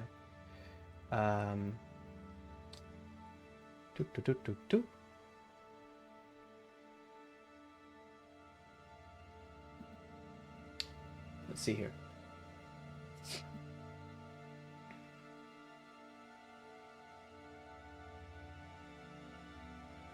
A second.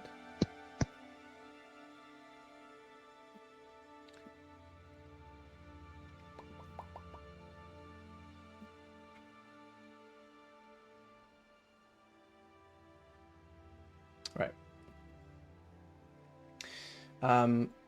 You find traces of soot underneath some of the shelves. Like you run your finger underneath one of the shelves, and you find like traces of this sort of blackish soot.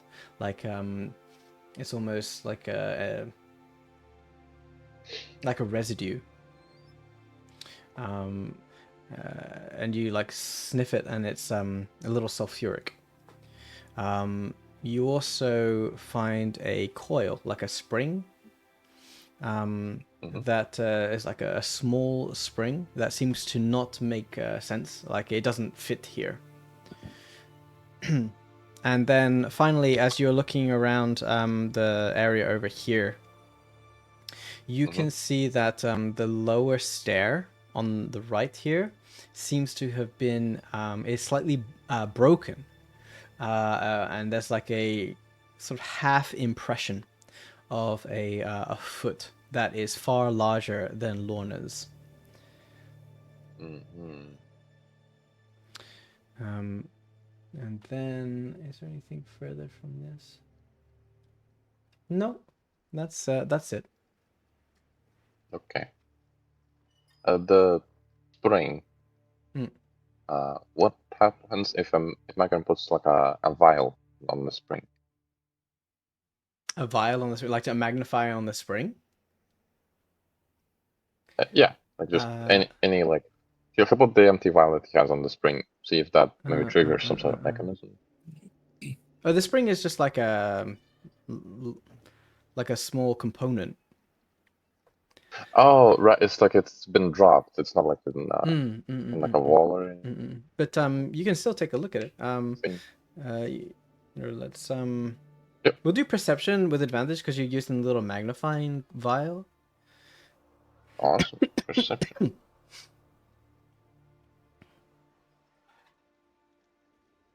Yeah. Oh Okay. shit. Okay. You can't make out anything. There seems to be some scratches on the inside of the spring. You can't make it out in this light. Um, One thing that does stand out to you is like this spring wouldn't have been something that would belong in an apothecary for sure. And it's Mhm. well made. It's like tightly coiled. It seems to belong to something of artisanal sort of expertise on whatever profession might use these sorts of springs. But you can't make out anything more than that. Okay. Yeah, understood. Uh, yeah. Other than that, I think Micron will just ask Lorna if he can also buy an alchemy kit, a brewer's kit, and Oh, cooking. No, I don't think cooking supplies would be sold, right? no cooking kit here. But alchemy and brewers for Makes sure. And she looks at you and goes, "Oh, well, you're just gonna buy everything in my shop, aren't you? You're so sweet, Mr. Fernandez." Well, you had a lot of your stock stolen, man. You need to, I you know, did. get Uh, get a bit for yourself. I see that the dress that you're sporting is stunning. However, I'm sure you could use a new one. Roll a persuasion check as she sort of like looks down. Good.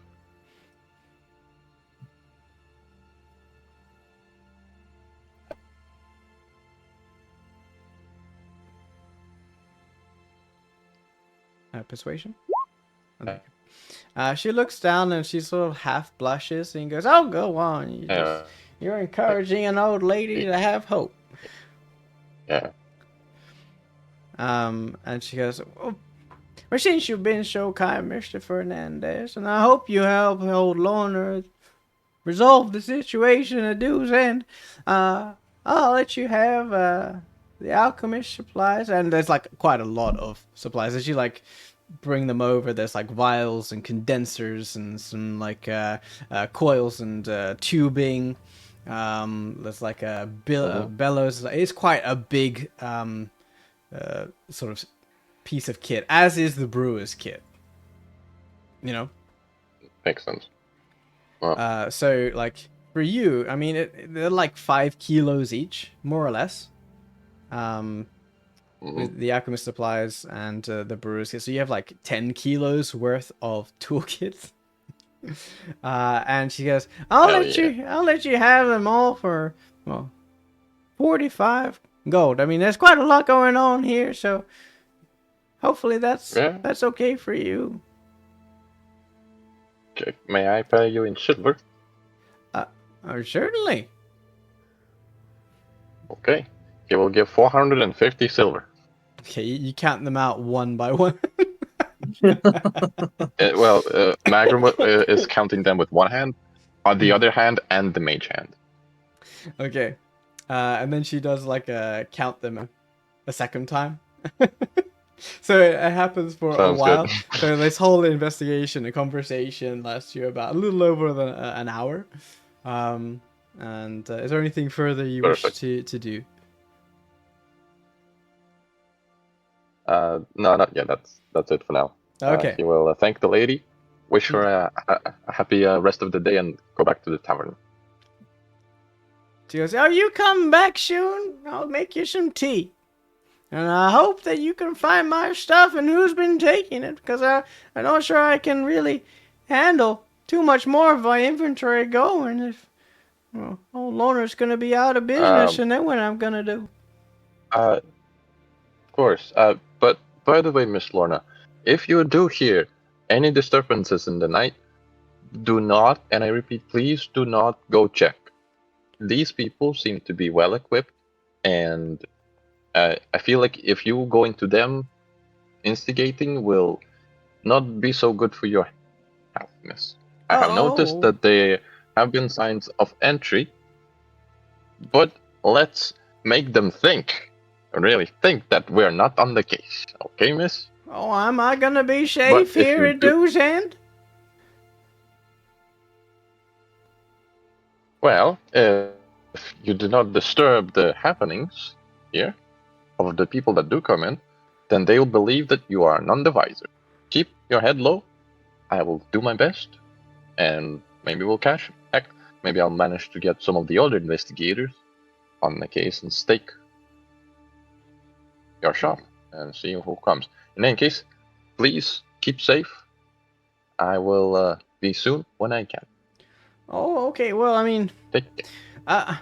listen, if it's gonna be a nighttime thing, I'm gonna lock the door, but here, in the flower pot out front, the second from the left, I'll leave the key under there, okay? You be a good boy and you come by and you help old Lorna at night, okay? I'll leave it there for you. Mm-hmm. I'll try my best. Wait, when is nighttime? Oh, it's gonna be in a few hours. I can already feel my senses dwindling a little bit. Maybe in like another 3 hours or so. Okay, Missy. Thank you. All right, now I you will come keep back them in mind. soon. Yes. Magrum will leave the shop carrying like 12 kilos of Yeah, equipment. it's like jingling and jangling, like bottles tipping. Like you oh, drop yeah. a vial, like a tiny vial, it shatters into a billion pieces, and you're like, "Oh, you Oh, probably no. don't need that." Mage. Like, after that shatters, Mage Hand is floating around it constantly. Okay, like you're sort of holding things, and you make your way back to the tavern, carrying a whole bunch of equipment, herbalism kit, alchemist supplies, and brewer supplies, and some evidence. That's it for me. All right. Yeah, I think I would also like one last time go to my scene and then also go to the tavern. What was that? Go to your scene? Yes, one last time. Well, breaking things. I'll Yeah, go to I mean, your he has scene. that- Okay, I see. Go ahead. Yes. He was done now. He changed his form, and it is as he said. It was calming and freeing at first, and it still is freeing. But he very quickly realizes how incredibly intense suddenly his emotions become, just how they have been in his worst times, and he just realizes that he has to be careful. Like suddenly, like fear comes in, and you can see like the energy of his body, like immediately like reacting, jumping up, even though he had thrown out all his energy the last hour, but suddenly it's all back with this emotion, and he realizes how dangerous, but also how powerful this can be. And with that, with this kind of new thoughts in his head, he lets go of this.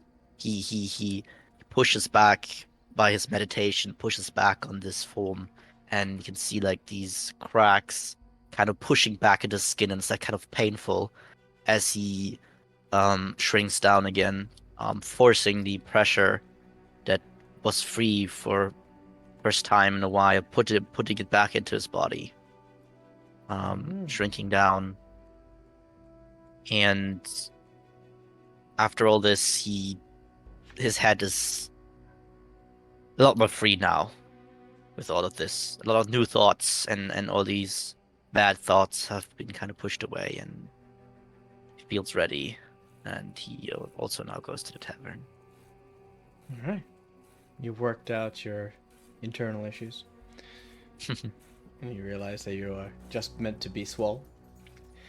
And everyone is there. Jasper is catching up with Nissa. And besides the rest of the party, the drunkard is still in there, and Listen is also there, having some stew and dregs. As you all walk in one after the other, she seems to be quite, perks her eyes up and just like, she's still finishing her food and realizes that you all got something to take care of, and she's waiting her turn. Giving a side eye to Jasper.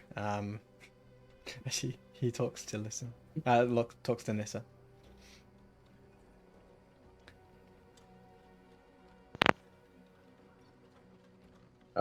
Is Aurora at the tavern too? Yeah. Mm-hmm. I'm a card. Magrum will go towards her and say, "You've been through a lot today, so I figured these gifts would be quite nice for you, especially one who serves knowledge." And he will put the kits that he bought in front of her. Okay. Oh. You shouldn't have, Mac. Thank you.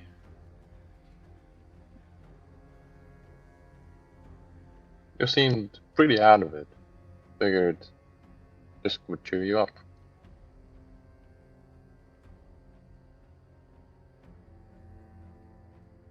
I do like working. I think you just kind of see her kind of like opens up kind of a couple of kits and inventories it and starts trying to figure out how to stick it all in her bag. It's tricky. Loka to fit... also. Oh, good. It's tricky to fit into your bag, but you do have the haversack at least. Some instances, like I don't know how much room you have in your bag. On the thought of haversack, Loka's probably coming in by now. He seems a bit more straight up. Moving more straight up. He might have been a bit more shrunk, like a little bit more bowed forward. But he seems kind of back in his straight posture as he kind of moves and sits down with you guys.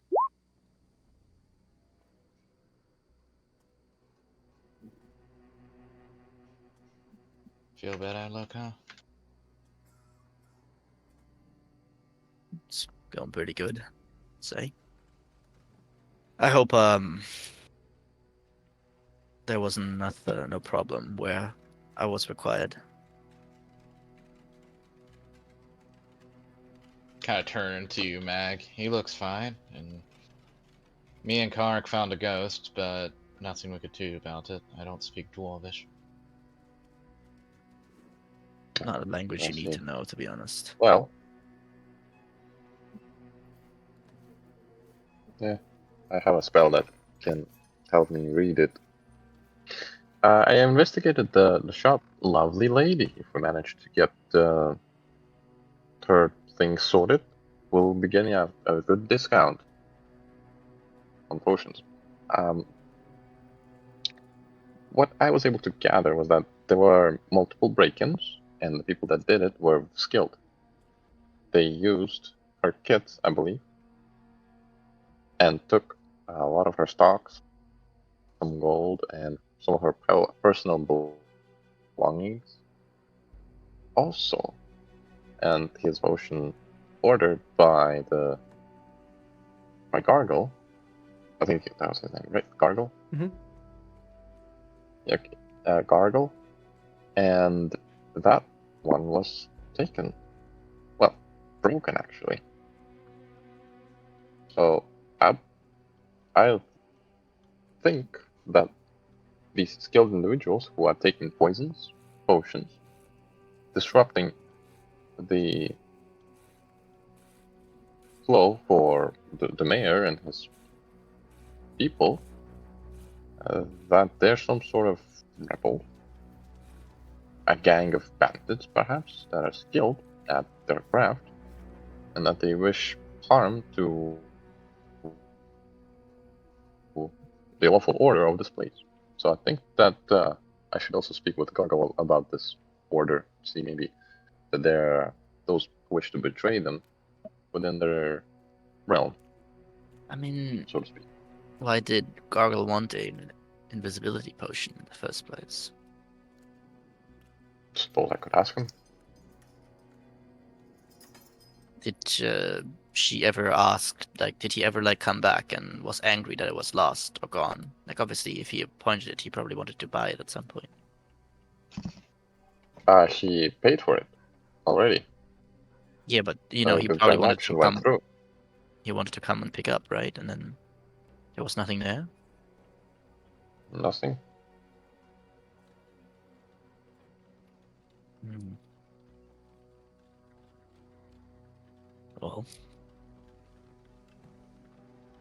not sure there's much law here in this place anyway, outside of us.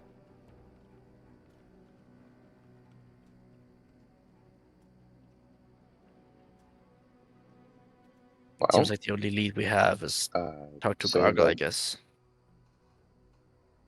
yep, talk to Gargle, and I think that these people might want to go back and steal more. So we could stake the place at night. Yeah. Well, and by the way, the night will happen in about 3 hours. Hmm. I would like to sleep. So, Yes, I am pretty tired. I'm almost Perhaps. done with this report. you surely know what you're doing.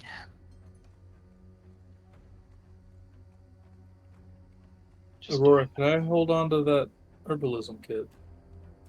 sure. There's enough here to make a potion. Nice. Maybe if we actually find some plant life at some point, I can gather some more. Let me know if you need help with it.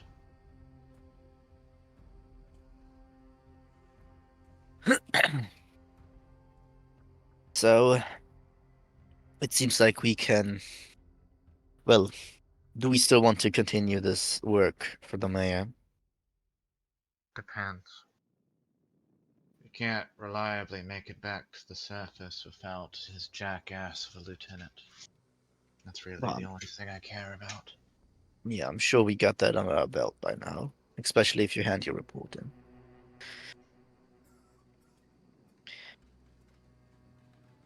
So if that's all we're worried about, then we don't need to be concern ourselves with all this other stuff.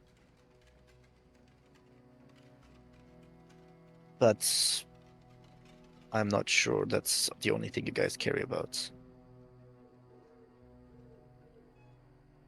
I want to help people, Loka, but it's Oh, I'm aware. exhausting.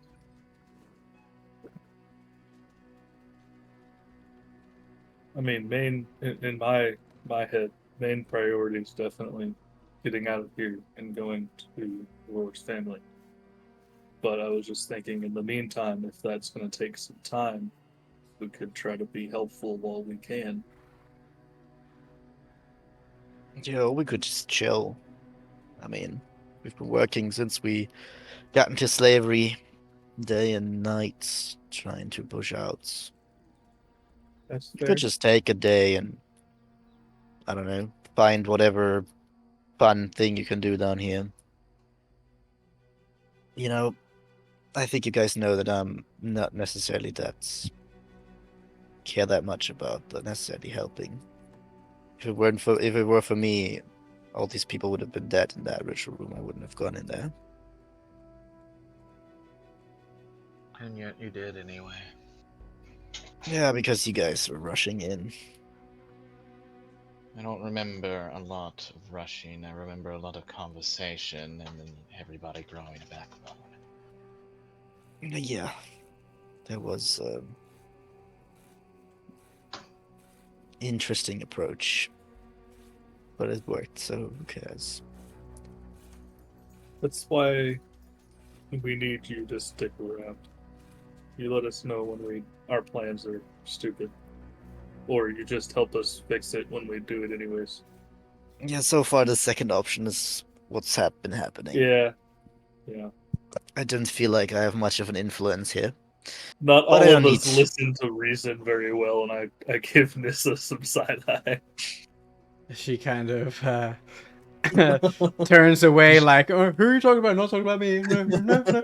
Like a dog trying to look away from being Avoid eye guilty. contact. Yeah, avoid eye contact. Like woo woo woo.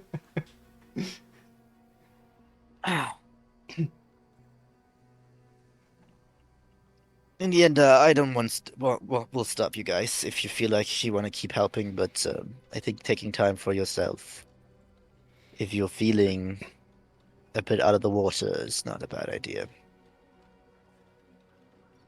I kind of get eye contact with Aurora.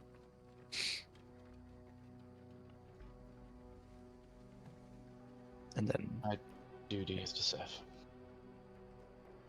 oh boy.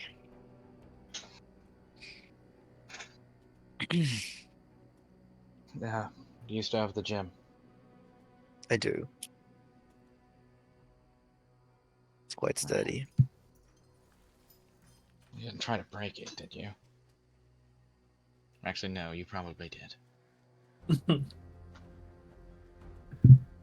I just did some testing. Did it do anything to you like it did for me? It has the certain aura to it. It captured me for a moment.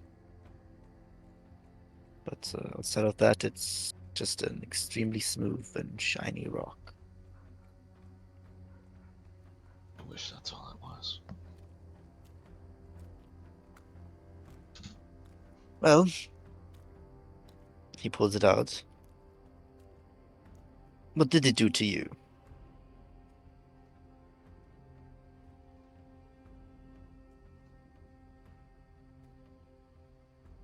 It showed me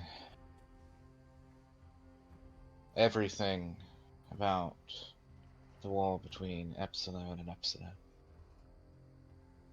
The I'm ascent sorry to hear that. of Callus, I knew some of it. I didn't want to believe. I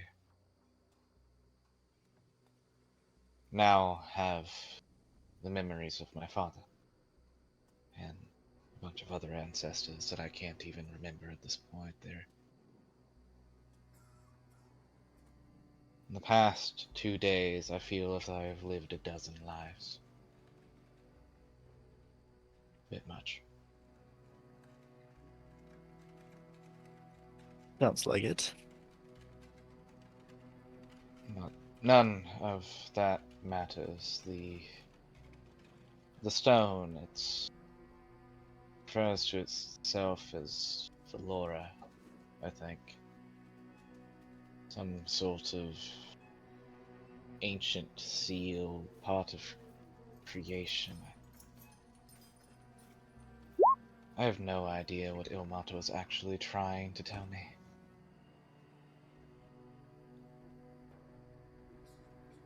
Well, certainly Taking not anything mostly? fun if you have to have seen the wall. Callus sold his soul to a devil called Mammon. It's how he won. It's how he was able to take over so much so easily. Kind of see like Aloka pulling the gem back a bit by you saying this. Have I ever heard of the name Mammon before? I think as I say this, I look at, Nisa. Yeah. We don't even know who her fiendish patron is. It could be Mammon. Nissa goes, I'm pretty sure that. Well, I told you his original name, but then you said it was a different name. Do you guys I really mean- think? They couldn't be. You're sure of this, Aurora? I have never been more certain of something in my life. Oh, that's fucked. Callus betrayed all of us. He didn't just abandon Epsilon. He served only himself and his own greed for power. He And went Mammon. to Epsilon to upset a divine order.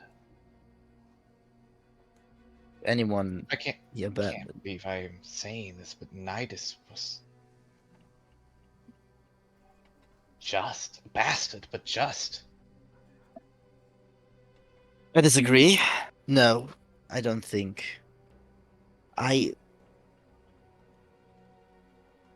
Fuck. I saw them kill people, adventurers, heroes that were on the precipice of saving everything from stopping him.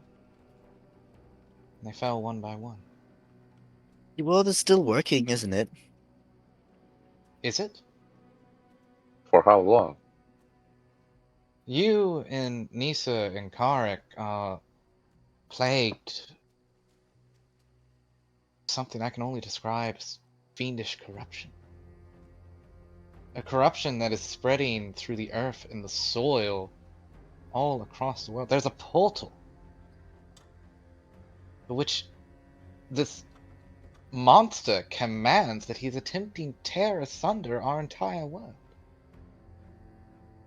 I've seen So these that as the if I will was of man. there, as if I was in the moment, seeing through the man who made these things.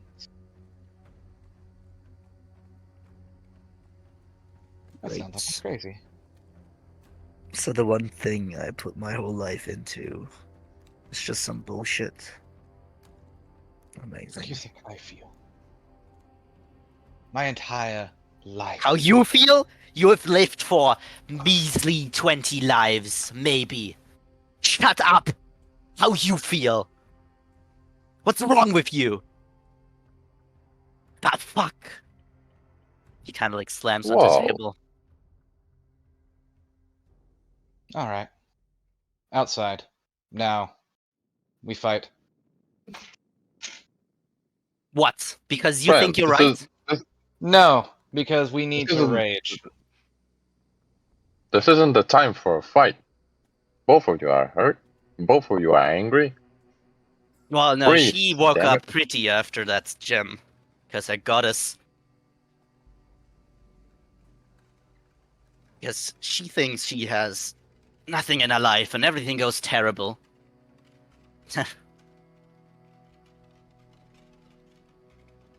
And because you're bitter about your existence does not give you the right My Be angry? to make hers less significant. Well, she's the one starting it. Telling me, don't think about how I feel. Like, I never said It's you worse. weren't valid.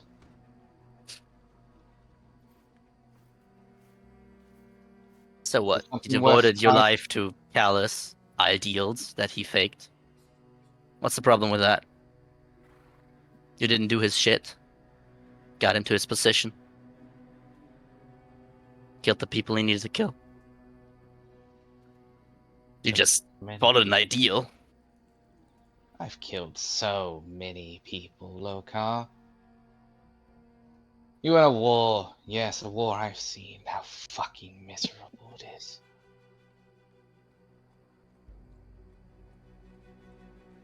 But the fist remained. I've had to kill people here in Gerst just because they looked sideways at Callus. Or Calic. Oh god.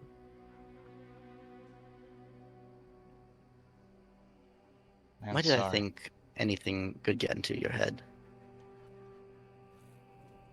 Listen, Well- man. You have lived longer than all of us. I agree that. Good, great. However, all of us are given an opportunity to make things right. That the will of Mammon shall not spread amongst the world, shall not influence your mind.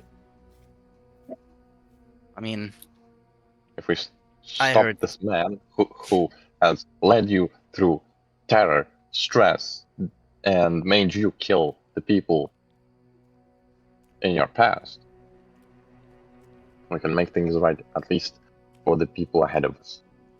you know And who I make heard your- this one before from? Callus told this Your to us.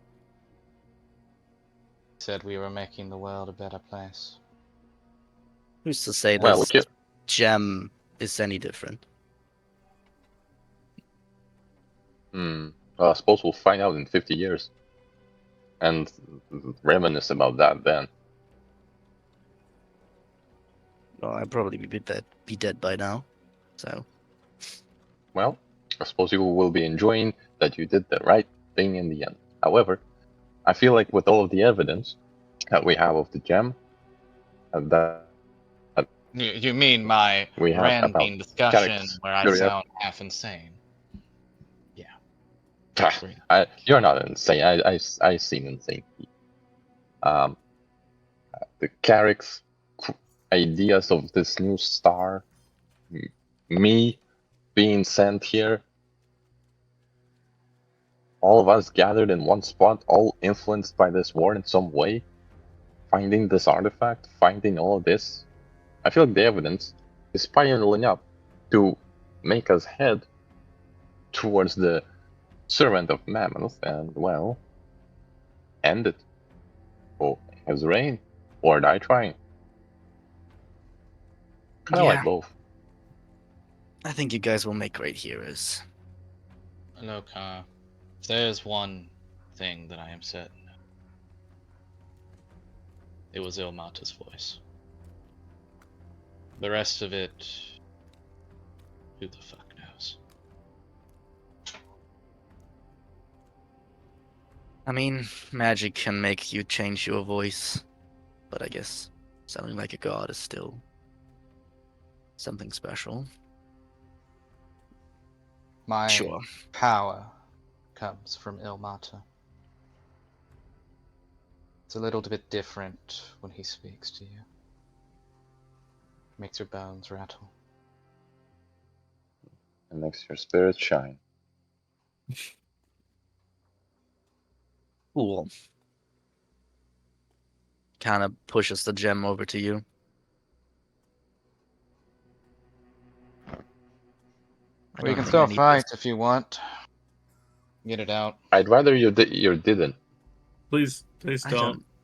I don't need to fight you, Aurora, because I know no matter what I do, there's nothing gonna get into your head until you experience it yourself. And I have just to accept that. Same thing for all of you guys. And I just hope you get the longer side of the stick. Whenever it comes to it. Maybe your nightmares will give you better hints into that. What you're doing is right. Yeah, I really need that. Just love knowing But I do his great things through my nightmares. Your sarcasm is not on point. You're a smart one, Mag. Sometimes. Well, sorry for pulling away the conversation. I might have not been fully under control again. So we were talking about how Callus is an asshole, I guess. And he has made a deal with the devil. And we were thinking about Nissa being connected to the devil. I think that is a bit wild. I'm not sure Mammon needs any more people gathering souls for him if he's taking over the world. But it's possible. Maybe a devil never has enough. And Or Mammon is maybe the devil of it's- greed. He is by his nature insatiable. It could also be some of the other devils that want to get a lead on him and is sponsoring Nissa so that she can off his servant. Or There's- they are all just wanting a piece of the pie. Yeah. I'm not sure. I mean, I don't know much about the Hells, but Mammon isn't the biggest guy in the Hells. That much I know. So I'm sure they're not necessarily happy if he gets the world at the front, if he's the one doing it. And I'm sure they have a word to say about that. Yeah. And they're using Nissa as their servant so that she's able to off kill this member and stop this invasion of Mammon so that others can have their business as usual. Yeah, that brings me so much How joy. they can.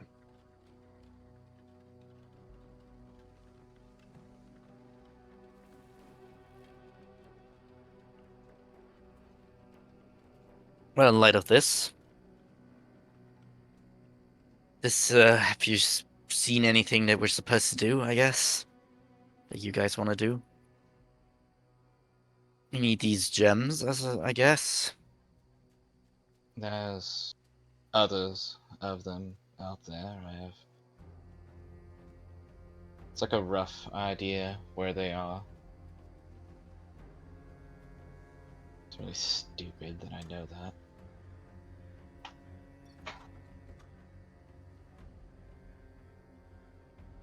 And this guy, he points to the gem. You know how to use it. Its power.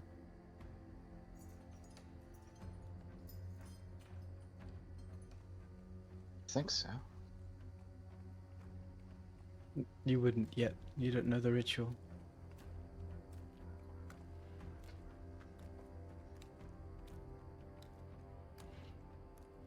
Alright. That's good.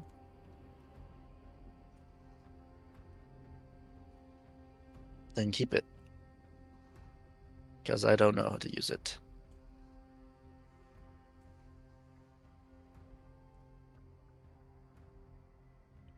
What do And you if it- want to do, Loka? Good question. I don't think I have much of direction. I just would like to keep moving. Moving to what? I don't know. Freedom.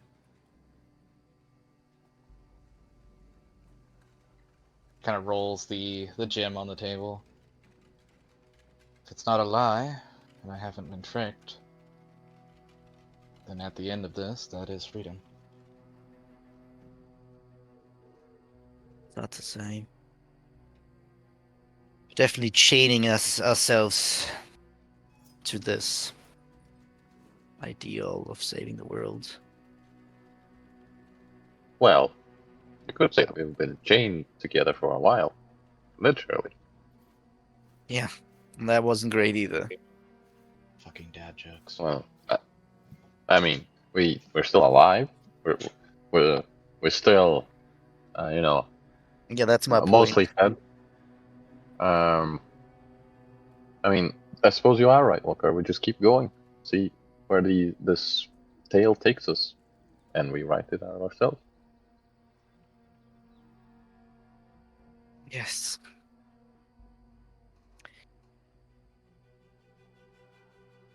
We should find out more about these elemental key things.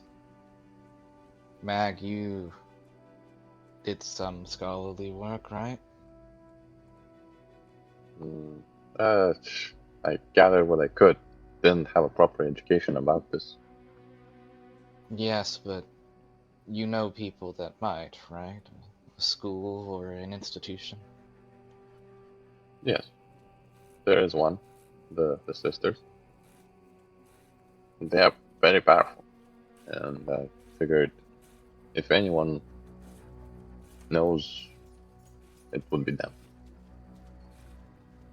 And Hell, how they far is one that? one one of well, sorry to interrupt, but one of them did help execute, you know, the last ruler of this of Curse. So I feel like if we bring this to their attention, Yeah. they would look favorably upon us.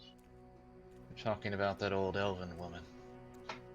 Yes, her skills and the way that she used her spells made me believe that she is from there. Kark, do you remember her name? Let me think for a second as I Check pull the up my notes. notes. Scratch the bottom That of your was- chin. That was a while ago. Hang on.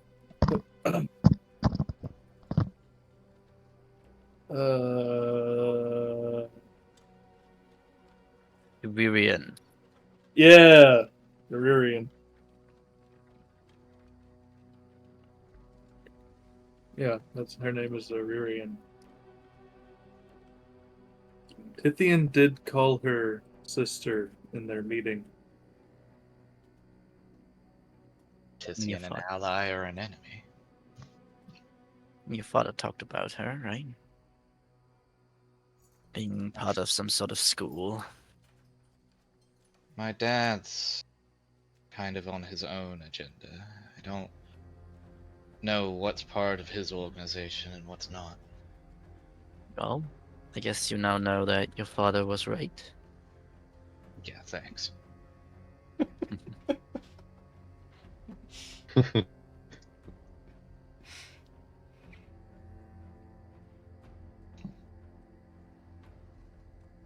So, We should probably talk to him a little bit more before we go to bed. don't give him the joy. It's not about joy. It's about responsibility. Oh yeah, just, you know. Besides, He's I still already on my said shit he- list. I already said he was right yesterday.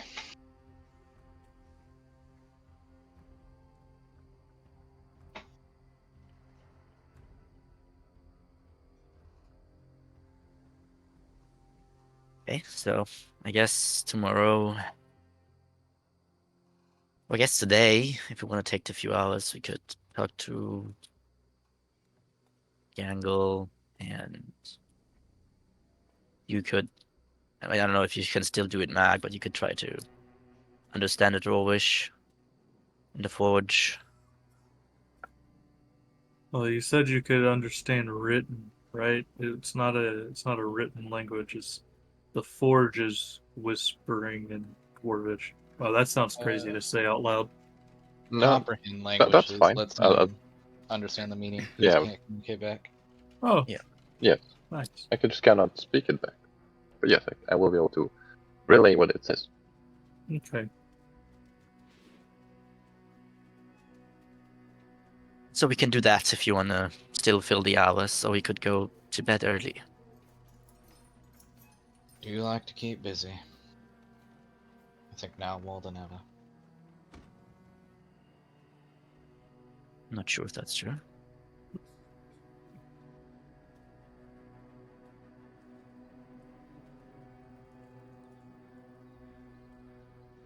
I'm impartial. We can go now, or we can sleep and then decide what we're doing in the morning. No, you're not worried. Someone might die in the 3 hours. I'd rather us Feel like Well, Willicar's being go- condescending. No. He's trying to take care of us.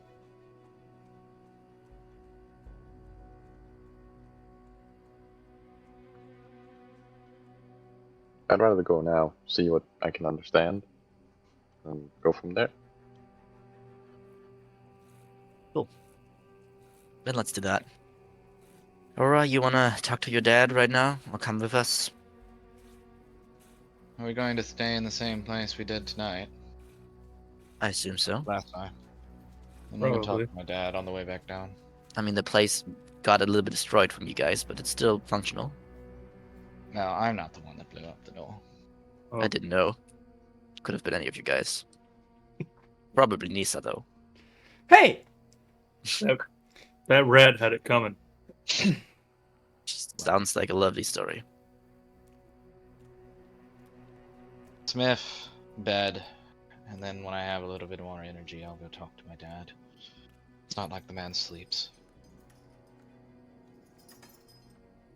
Let's get to it then. To the Smith. All right. Let us know. Nissa says, I've got. There's a lot to take in what you guys said. And I still have a couple of things to take care of.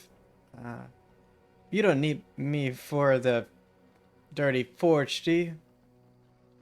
No, we don't need to. Just Why don't you and Jasper just hang out and catch up? make sure to not do anything stupid, though. Hey! I never do anything stupid. Everything is calculated.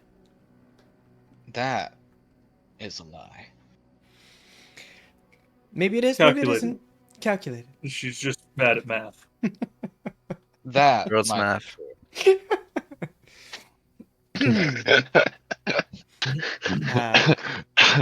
She like goes to the bar to like grab another mug of dregs and like flips one of the silver coins onto the bar and says, "Keep it coming, Moore. We've got a lot to talk about." And Moore's like, "You've got it." And Nista stays behind with Jasper, and you all head out to once more the sorrows. Yay! And you're just heading away to. I'm just gonna put you back in a single token now.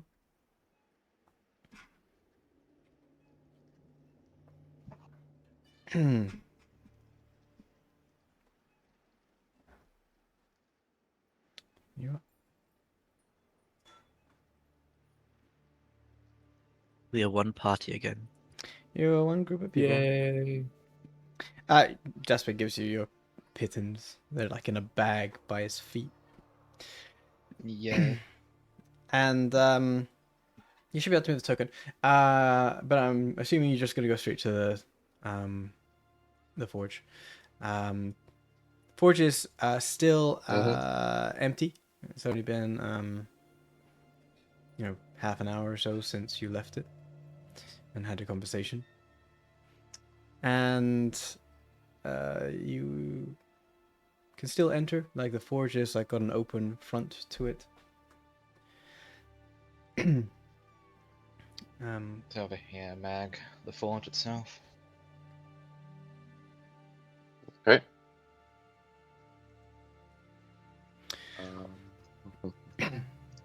Let's see, comprehend languages. Guys, can we take a 4-minute break, please? If that's okay with you? A break? Yeah, we can take a break.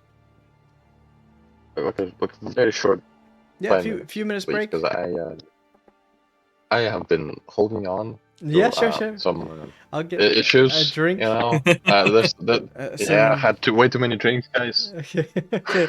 We'll take feel that. 5 minutes to have a quick bathroom break, pet your pets, say hello to your loved ones, get a drink, those sorts of things. And we'll be back in a couple of minutes. Oh, go, Togo. Hi, puppy. Alright, be right back.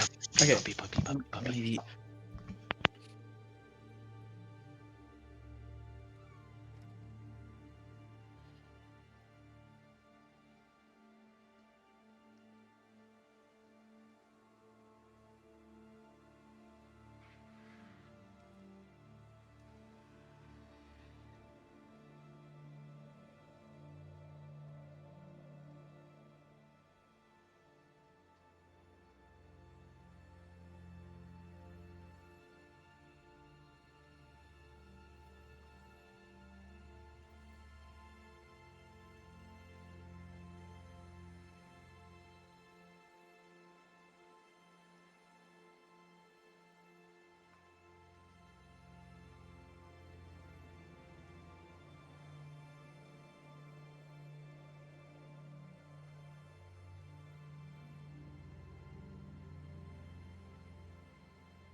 I am back. I'm also back. I am also back. Ooh.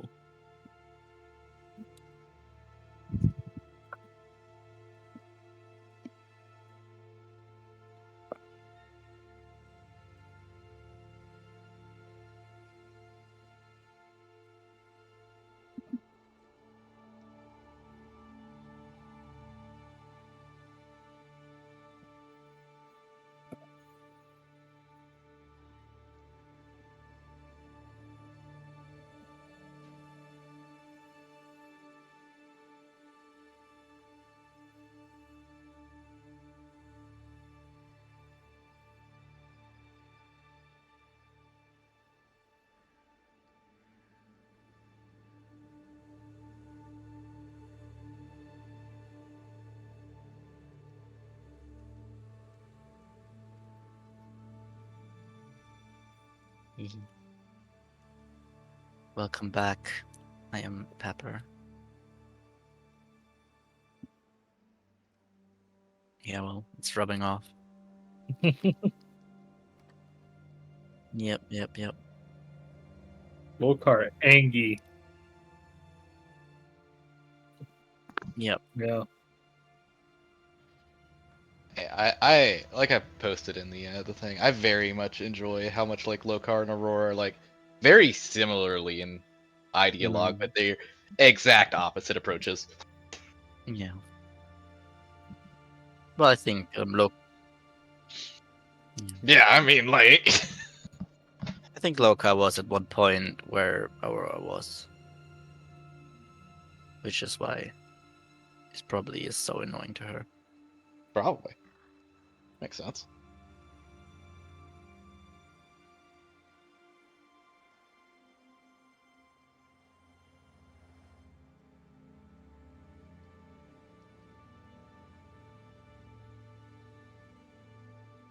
I mean, it has dictated his life pretty much.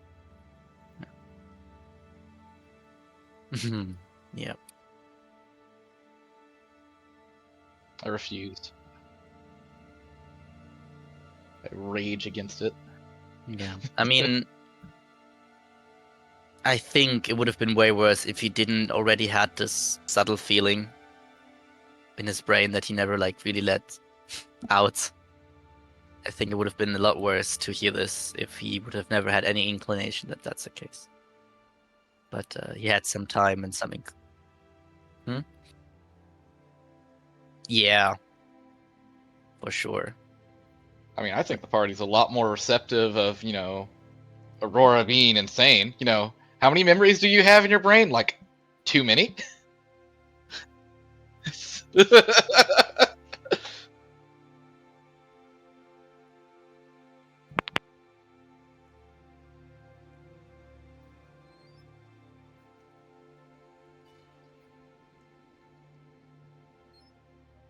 Noise.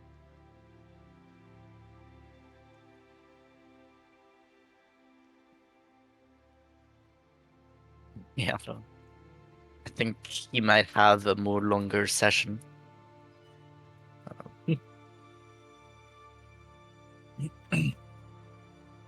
Seems at least he's still muted. Yeah.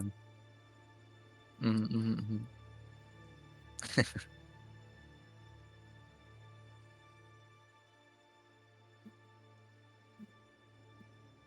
Shit happens.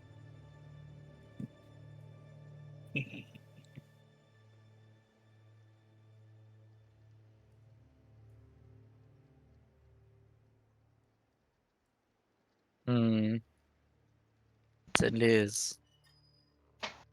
I mean, this is immediately after living her entire dad's life, so. Her brain is mush. Yeah, I mean, like, it's been a day! It's been a day!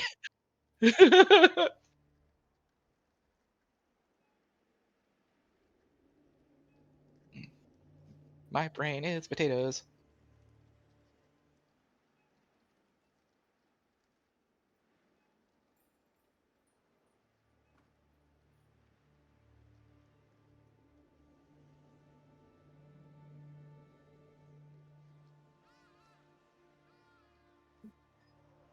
Lurken.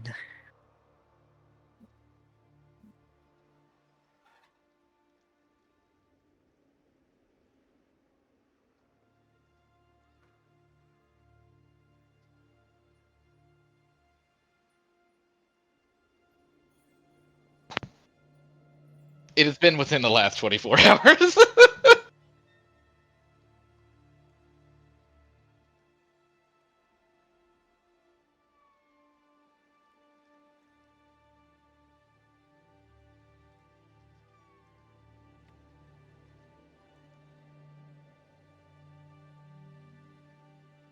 Oh crap! I was muted on stream. I was saying, Oh. thank you for staying around, Timo. I wasn't muted on Discord. Yeah, it's funny. I'm still getting used to this new sort of sound deck where I can mute my microphone from it rather than actually use the software. Because every time I have to mute, I would have to mute Discord, I have to mute Streamlabs, and when I came back, I had to like redo it. So I just put everything onto this sort of panel now that I have on my desk, so can mute. One button mute now. There's voice changers on it. I'm not sure how they'll come through on the stream really. I don't even know if it'll come through on Discord. I can press the button to see if it works, but I'd rather not right now. There's quite a number of voices on them. A lot of them are deep, like demonic voices. I'm like, I can do that already. But Oh no. yeah, thing is, like when I was testing it, it made the gain like really low, so I had to get really close to my microphone to have it come through. So I don't even know if it'll work properly. And Rusty sometimes chipmunk voice.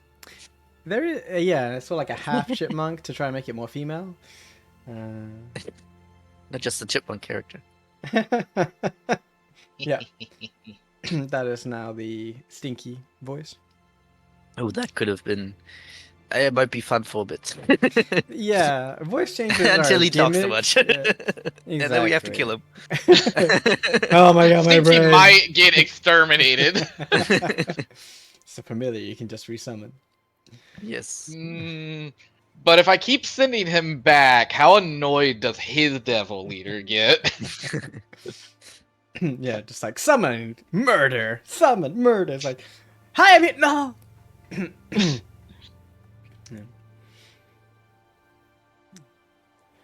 Yeah. Okay. Magram back? Yes, no. Still Not yet. muted. I mean, he's the one casting the old spell Aruni. Yeah. I mean, we know he's going to do it, so.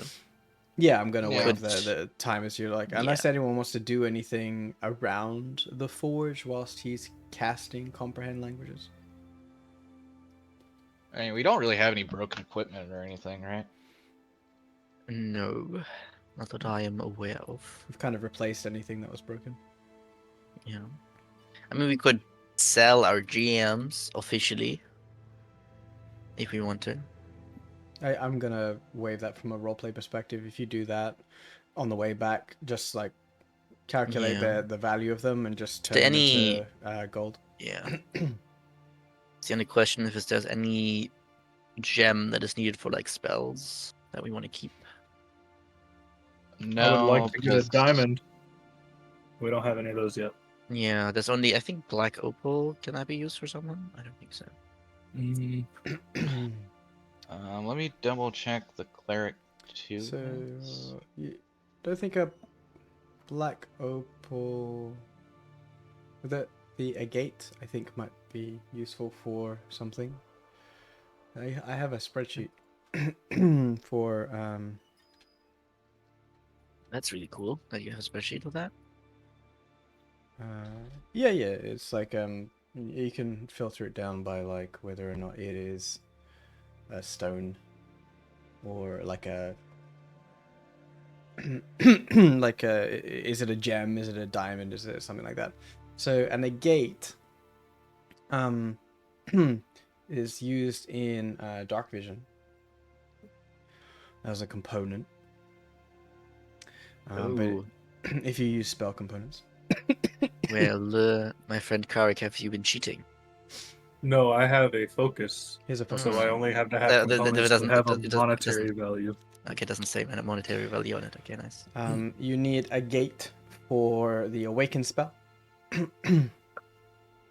Yeah, but probably like higher numbers than 10 gold if it becomes. Yeah, but you can like have a bunch of them. It's like a totaling. up. Yeah, yeah. But at that point, if you have to buy a gate, I think buying one more that is worth 10 gold is gonna be okay. Sure. If we already have to find a place that has like 1,000 of them, Uh, it's like yeah, that that's point. true. Yeah, I'm clicking through the cleric list, and that is a while from now. But there's nothing that I need any gems for. Alright, then let's sell. Well, I guess I don't know if they actually have enough money. Yes, I mean, If he's Black gonna Opal hand is- wave it, let him hand wave it. I wouldn't be able to take the opal. Yeah, I but, was about to say, I think the opal the is, others are fine to sell. Yeah. Would any of the shops that we're going to sell them to have a diamond worth 300 that I could trade for? No, like they're just taking it and Yeah. like changing yeah, it I for you. figured. They're not wait, like well- selling gems. Maybe we have more luck outside of the Soros with that. Yeah. Yeah, you're in like the slums. Like no one's like, No, I keeping know. a That's diamond in it the was a slums. long shot, but I had to ask. Yeah, I there's mean, we one are guy. going to a noble's estate at some point. So do we get?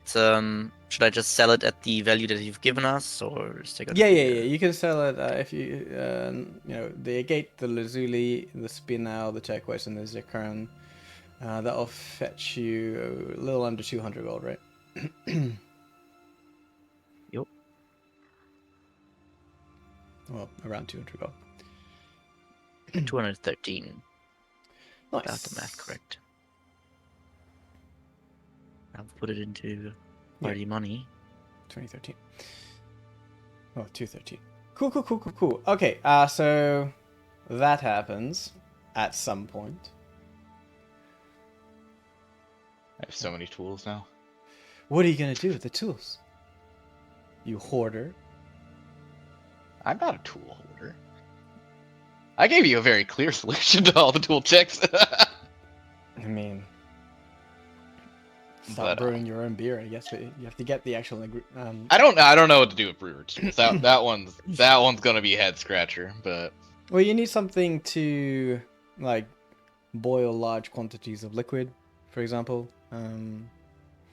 It's also like some Yeah. sort of distillation that you. I mean, It's if I up could to do like brewer's tools to like make things at larger doses than you would normally make, that would be useful. Perhaps. Because like It's Large also easy batch used- things, potions. for, like easy things to do are like alchemist fire, basic potions, things like that. Yeah, assuming provided we you have have the- enough gold. yeah. Smoke bombs. Everybody likes a good old fog cloud spell. Just a smoke bomb. You could potentially like make moonshine, and then if you can find a distillery or like some way to distill it, maybe with alchemy tools, you could potentially make some sort of medicinal alcohol. Then that could turn into like healer's Yeah. kits. Like you can put cloth in the distilled alcohol, make some bandages or healer's kits. Yeah, if you kind of come up with sort of theoretical ways of using it. Clean water, for example, is a pretty significant one from a brewer's kit. Well, I have this beautiful spell called Create Water. Same. Just saying. If you weren't so all magic-y. Other commoners don't have magic, you know, they need to boil their water. This By is the where I way- just start selling healer's kit in like every village we visit. By the way, have we like Get a target. already distributed the money from the ritual place? I mean, Don't think so. I mean, you split it. You gave Jasper his share. yeah, I did that. I removed the 367 golds. Yeah. So then, I mean, it's up to you guys if you want to have it on your person or if you want it in party funds. I don't care how you figure it out. You can. I mean, I have it in plenty funds. I just wasn't sure if people already like marked down their fair share. And I if just that were the took my case- share of the silver. I still have the tiny bit of gold that we have from the mine, but I haven't actually updated it since then. So I've just given all Okay, my gold so- away. Karg, you did take your thing? Sorry, I took my share of the silver, but I didn't touch anything with the gem money. So Yeah. So, yeah, you took 1,000 something. Yes. yeah, I took Yeah, I a guess 1,000 the- something yeah. silver. Yeah, since Jasper got like the share of overall total gold, is why we have like, I think the total of Jasper's stuff is higher because also the gems are part of Aurora's stuff. So that's why not everyone can get 1,000. Technically, that's why I'm making sure that we don't have too much money. Do I need to take some back out? No, I just need to adjust. You got 1,000 what? Just 1,060 or 1,064? I I did whatever the total silver was divided by 5. That's what I took. All right. Total silver divided by 5? All right, yeah, that's your portion, yeah, for sure. Yeah. Be mindful that it's silver that you're adding to your sheet, not gold. So it'll be No, that's fine. like divided by 10 for gold. I just added it as silver. Okay, makes sense. You should auto calculate that on your sheet if you've done it that way. I don't actually see it on your character sheet though. I see 1,000 silver on this character sheet. Yeah, I've got 21 gold, 1,064 silver, and Yeah, 18 Mag copper. also has, I think, Oh, also I took his see it share. now. It just updated. Looking at it, see if Nisa So took much anything silver. yet. Okay, where's our? Oh, we lost our wizard. Yeah, I heard the drop. I don't know what happened. No, Nisa's not taking it.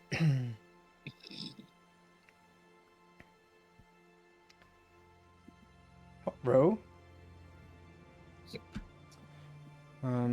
Hopefully he comes back. Otherwise, we can we can do the Aurora's dad scene. Cause you want to do that also today, or is We that could also just have him cast a spell and relate what he's hearing. Yeah, I mean that's kind of what he wanted to do. Just Okay. translate. Let's move on then, and hopefully he comes back.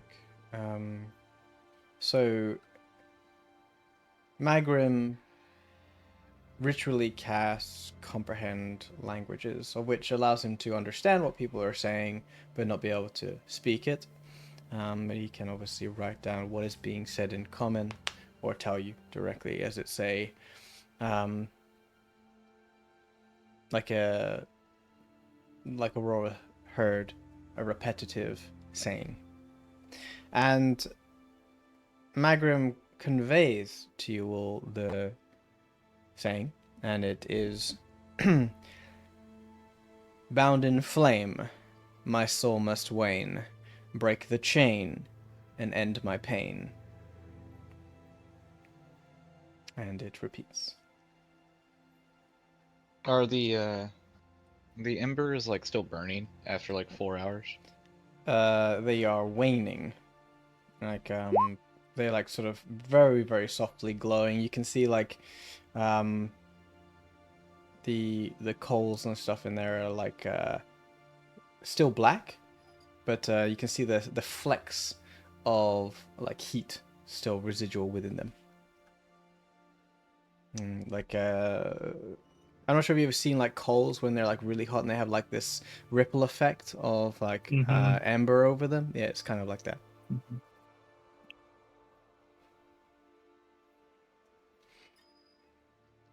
Is this more like it's wanting the flame to stop, or the flame to be like increased based on like the tone? The whisper that Magrum hears is just a repetitive phrase. It's whispered. It's not like something that you can really infer that from. Fairly monotone. Is there if I look into the what was it, like on a furnace, was it, right? Forge. Forge, yes. Sorry. Does there seem to be any object that we can still see? Or is it just ashes? Or There's no object other than the coals that are in the forge. and it seems to be kind of directionless where this voice comes from? Just from that place? Or does it seem From to the like forge. yeah, I can't really make out like a exact point where this voice is coming from. From the forge. Okay. Well, I'm going to go with dousing the forge in water. Sounds like Probably ruin the forge, but I don't particularly want to leave a soul stuck to it. Okay, you're gonna throw some water in the forge? Yeah. Carp, do you have prepared water prepared? I do. I'll have to cast a third level to use it though. I don't At have the end any of the third day, level. it's I don't have fine. any third level spells though, so it's not like I'm wasting anything. So I'll Yeah, cast Create like Water. sploosh. Nothing happens when you upcast it, right? Nope, I don't What? think so. I'm gonna double Wait, check. oh, it is. Wait, at higher levels, I can create or destroy 10 additional gallons of water for each level above first. So technically, I can create 30 gallons of water. Deluge of the Forge. Okay. Has anyone tossed water? I'm assuming it's like cold water. Um, onto hot embers before. Yeah, it's gonna make a bunch of steam. Yeah. The steam that shoots out of the forge as you pour water into it is exceptionally hot, and I would like a Constitution saving throw from Aurora as the heat comes straight back at her like a supercharged steam. 20 for the con save. Half damage. 14 is the roll, so 7 fire damage. Oh. And as the steam like billows out and almost makes like a sauna-like effect, your hair is dampened. You can see that the embers still continue to ripple. Magical fire. The whispers continue.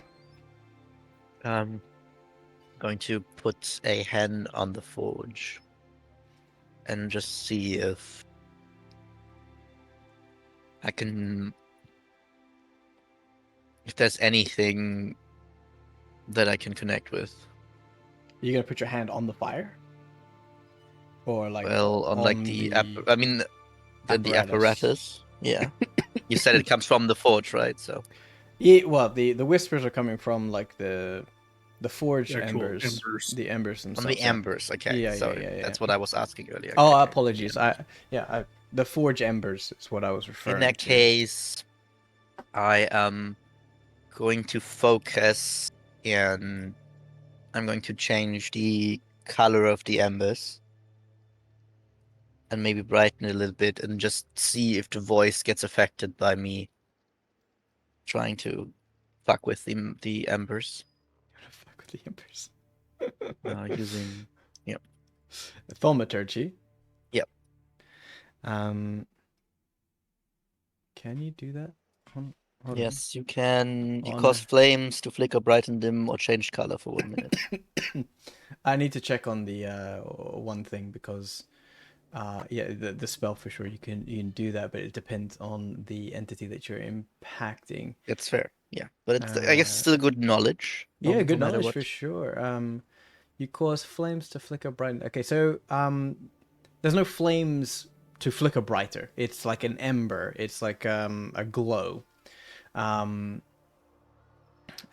attempt to try and brighten it, with your first time use of thaumaturgy, and it does not do anything. You get the impression that these are not flames that you can. They're not like normal flames or normal fire. If I cast Detect Magic, could I tell which coals are magical and use the various smith tools around to pull them out? You can certainly cast Detect Magic. I'm assuming ritually. Nah, I have plenty of spell slots. Okay, you just like cast it as an action. Yeah.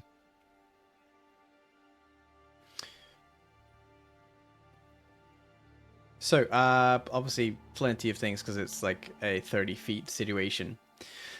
Funnily enough, the forge is not considered magical. Hmm. from this perspective. Yeah. However, there are shards, flecks of metal that are like transmutation, like all scattered around. It's kind of like fairy lights glitter around the forge. Um, Shards of magical items. When you do detect magic, there seems to be the fact that the smith is able to craft magical items or has some sort of item that is magical to create shards of magical items, as if working magical metal. Um, I guess just gonna read Going- the penetration, the barriers. Hold on. yeah, exactly. I would start to like take one of the tools and move around the coal, just move it to the side. Just first of all, see if there's any reaction, and secondly, like it might help to free something beneath it that Rodin could see. You can certainly play around with it, but it doesn't really change anything from your perspective there. If you try and scoop the coals out, they are unable to be removed from the forge. Can I move them to like one side to like get to see the bottom of it? Yeah, you can. You can scoop the glowing embers to the side. That's not a problem. It doesn't change anything other than the Yeah, fact I that can you can just see not. at I the bottom. just can't pull them out. Okay. Right. They belong to the forge. Hmm. Funny enough, your detect magic has a pretty strong focus on a plank of wood to the like back corner of the forge, as if something is beneath this plank of wood. Is it like reachable, like going Yeah. around the edge of the forge, or? Yeah, it's like in a very, it's accessible. It's just out of the way. Yeah, I will mosey on over there. Um, Is there a conveniently placed chain behind this plank of wood? I know it's like Right. it's like a broken floorboard situation. Oh, so like pull up the floorboard. Okay. Yeah. What do I see? And you see a hammer, a smithing hammer, with runes on the hammer head.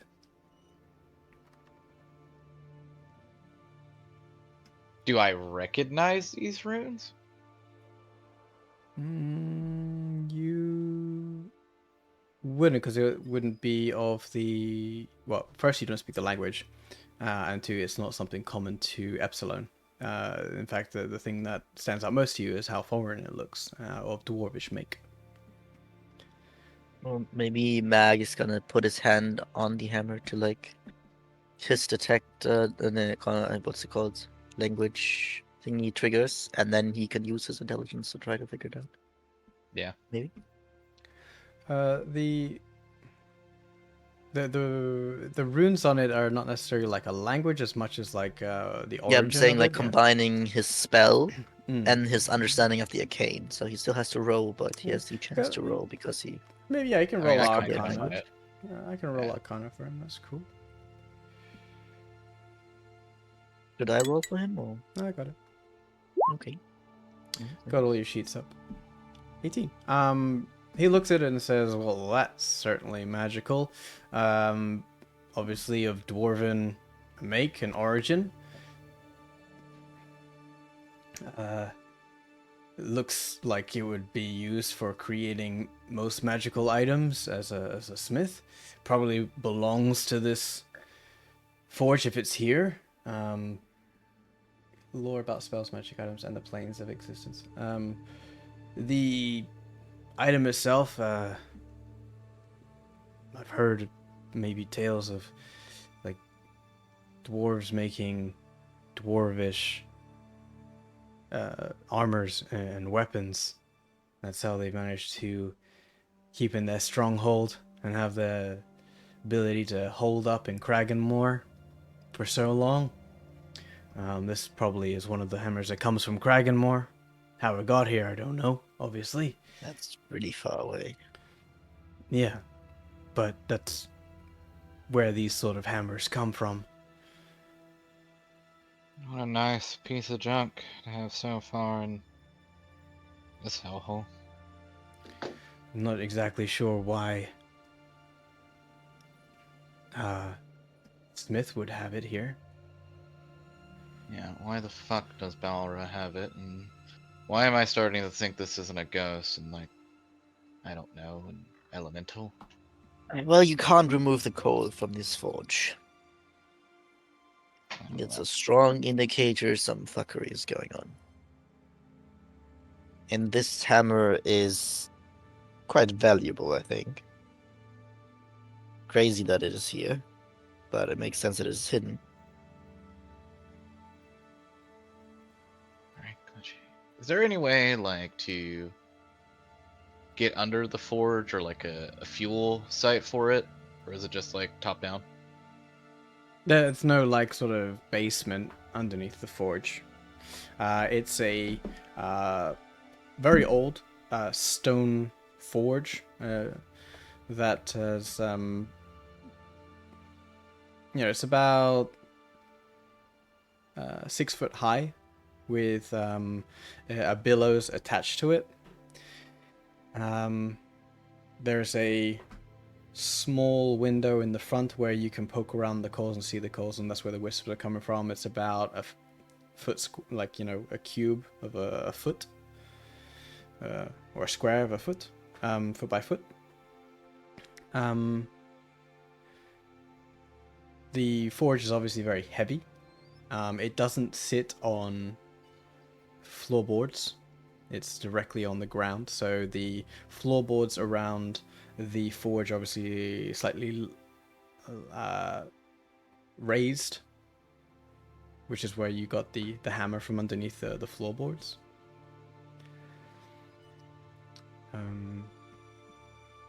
There is an anvil that is on the floorboards. It's like a black steel. Anything else?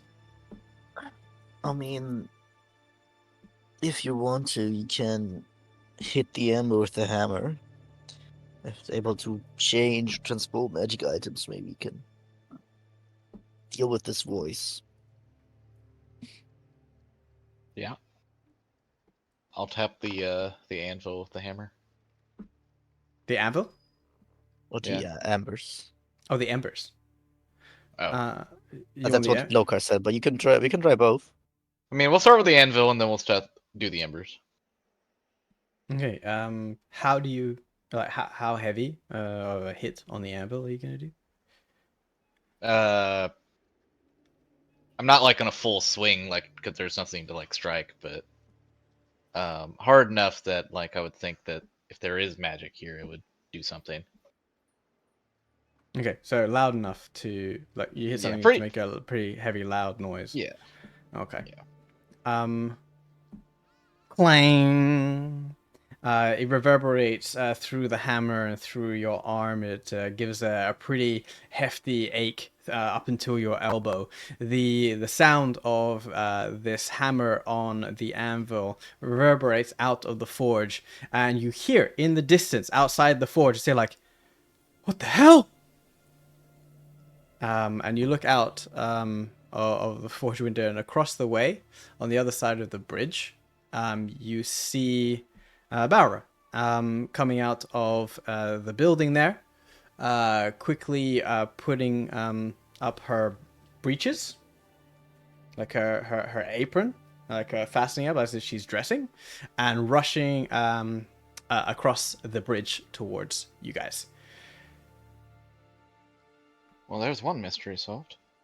Certainly. Fortunately, she's not dead. It'd be nice to keep this. Dum, dum, dum, dum. You have like maybe 30 seconds. I will tap the embers with the hammer. Uh-huh. As you try and push the hammer into the forge, it almost resists it. You hear the whispers kind of raise in voice, and Magrim will translate that to no. Oh. Hey, Lokar, break this hammer. It seems quite magical. I guess I Break can it. try. Bite it. Just bite it! Just break this hammer. Like. Okay. I guess he's just gotta test the boundaries with it a bit, but I think he's gotta realize probably that that's not something he could do. Aurora throws you the hammer nonetheless. Okay, yeah. Here, break this. You have the hammer. I'm not sure that's okay. Let's say hi to Balra, shall we? Mm-hmm. Carrick, you always seem like a nice fellow. Maybe you want to talk? Yeah, you are the peaceable one here. Mm-hmm. Sure. The half orc bursts into I'll flip the guidance on him forge. before we get in the room. Good idea. Looks around to you all and goes, I put my hammer. I put the hammer into the haversack. "You just like put it in." Okay. Like she looks around. You gave it to me. It's your fault. I told you to break it. Oh, you put it in the haversack, right? Mm-hmm. And it's outside of this plane. Mm-hmm. Okay. I told you to break it. Literally, Aura comes into the room. I told you to break it, huh? Okay, so this is gonna happen. The moment Just made Balra things a bit comes more in, she's like, "What the fuck is going on here? Why are you in my forge?" And like at the same time, like, Lokar puts the hammer into the haversack, which is demiplane, right? The moment you try and like push it into another plane of existence, you hear a willowing cry from the forge in Dwarvish, of which Magrim then translates in the side in tandem as the embers burst into flame and screaming in Dwarvish, "Bound in flame, so you burn!" And this willowing, ghost-like creature made out of smoke and burning embers floats out there, the forge, and stares down on all of you. And Bauer's like, "What the fuck are you doing? What the fuck is that?" And that's where we're gonna have to leave the session. God damn it. Coolio.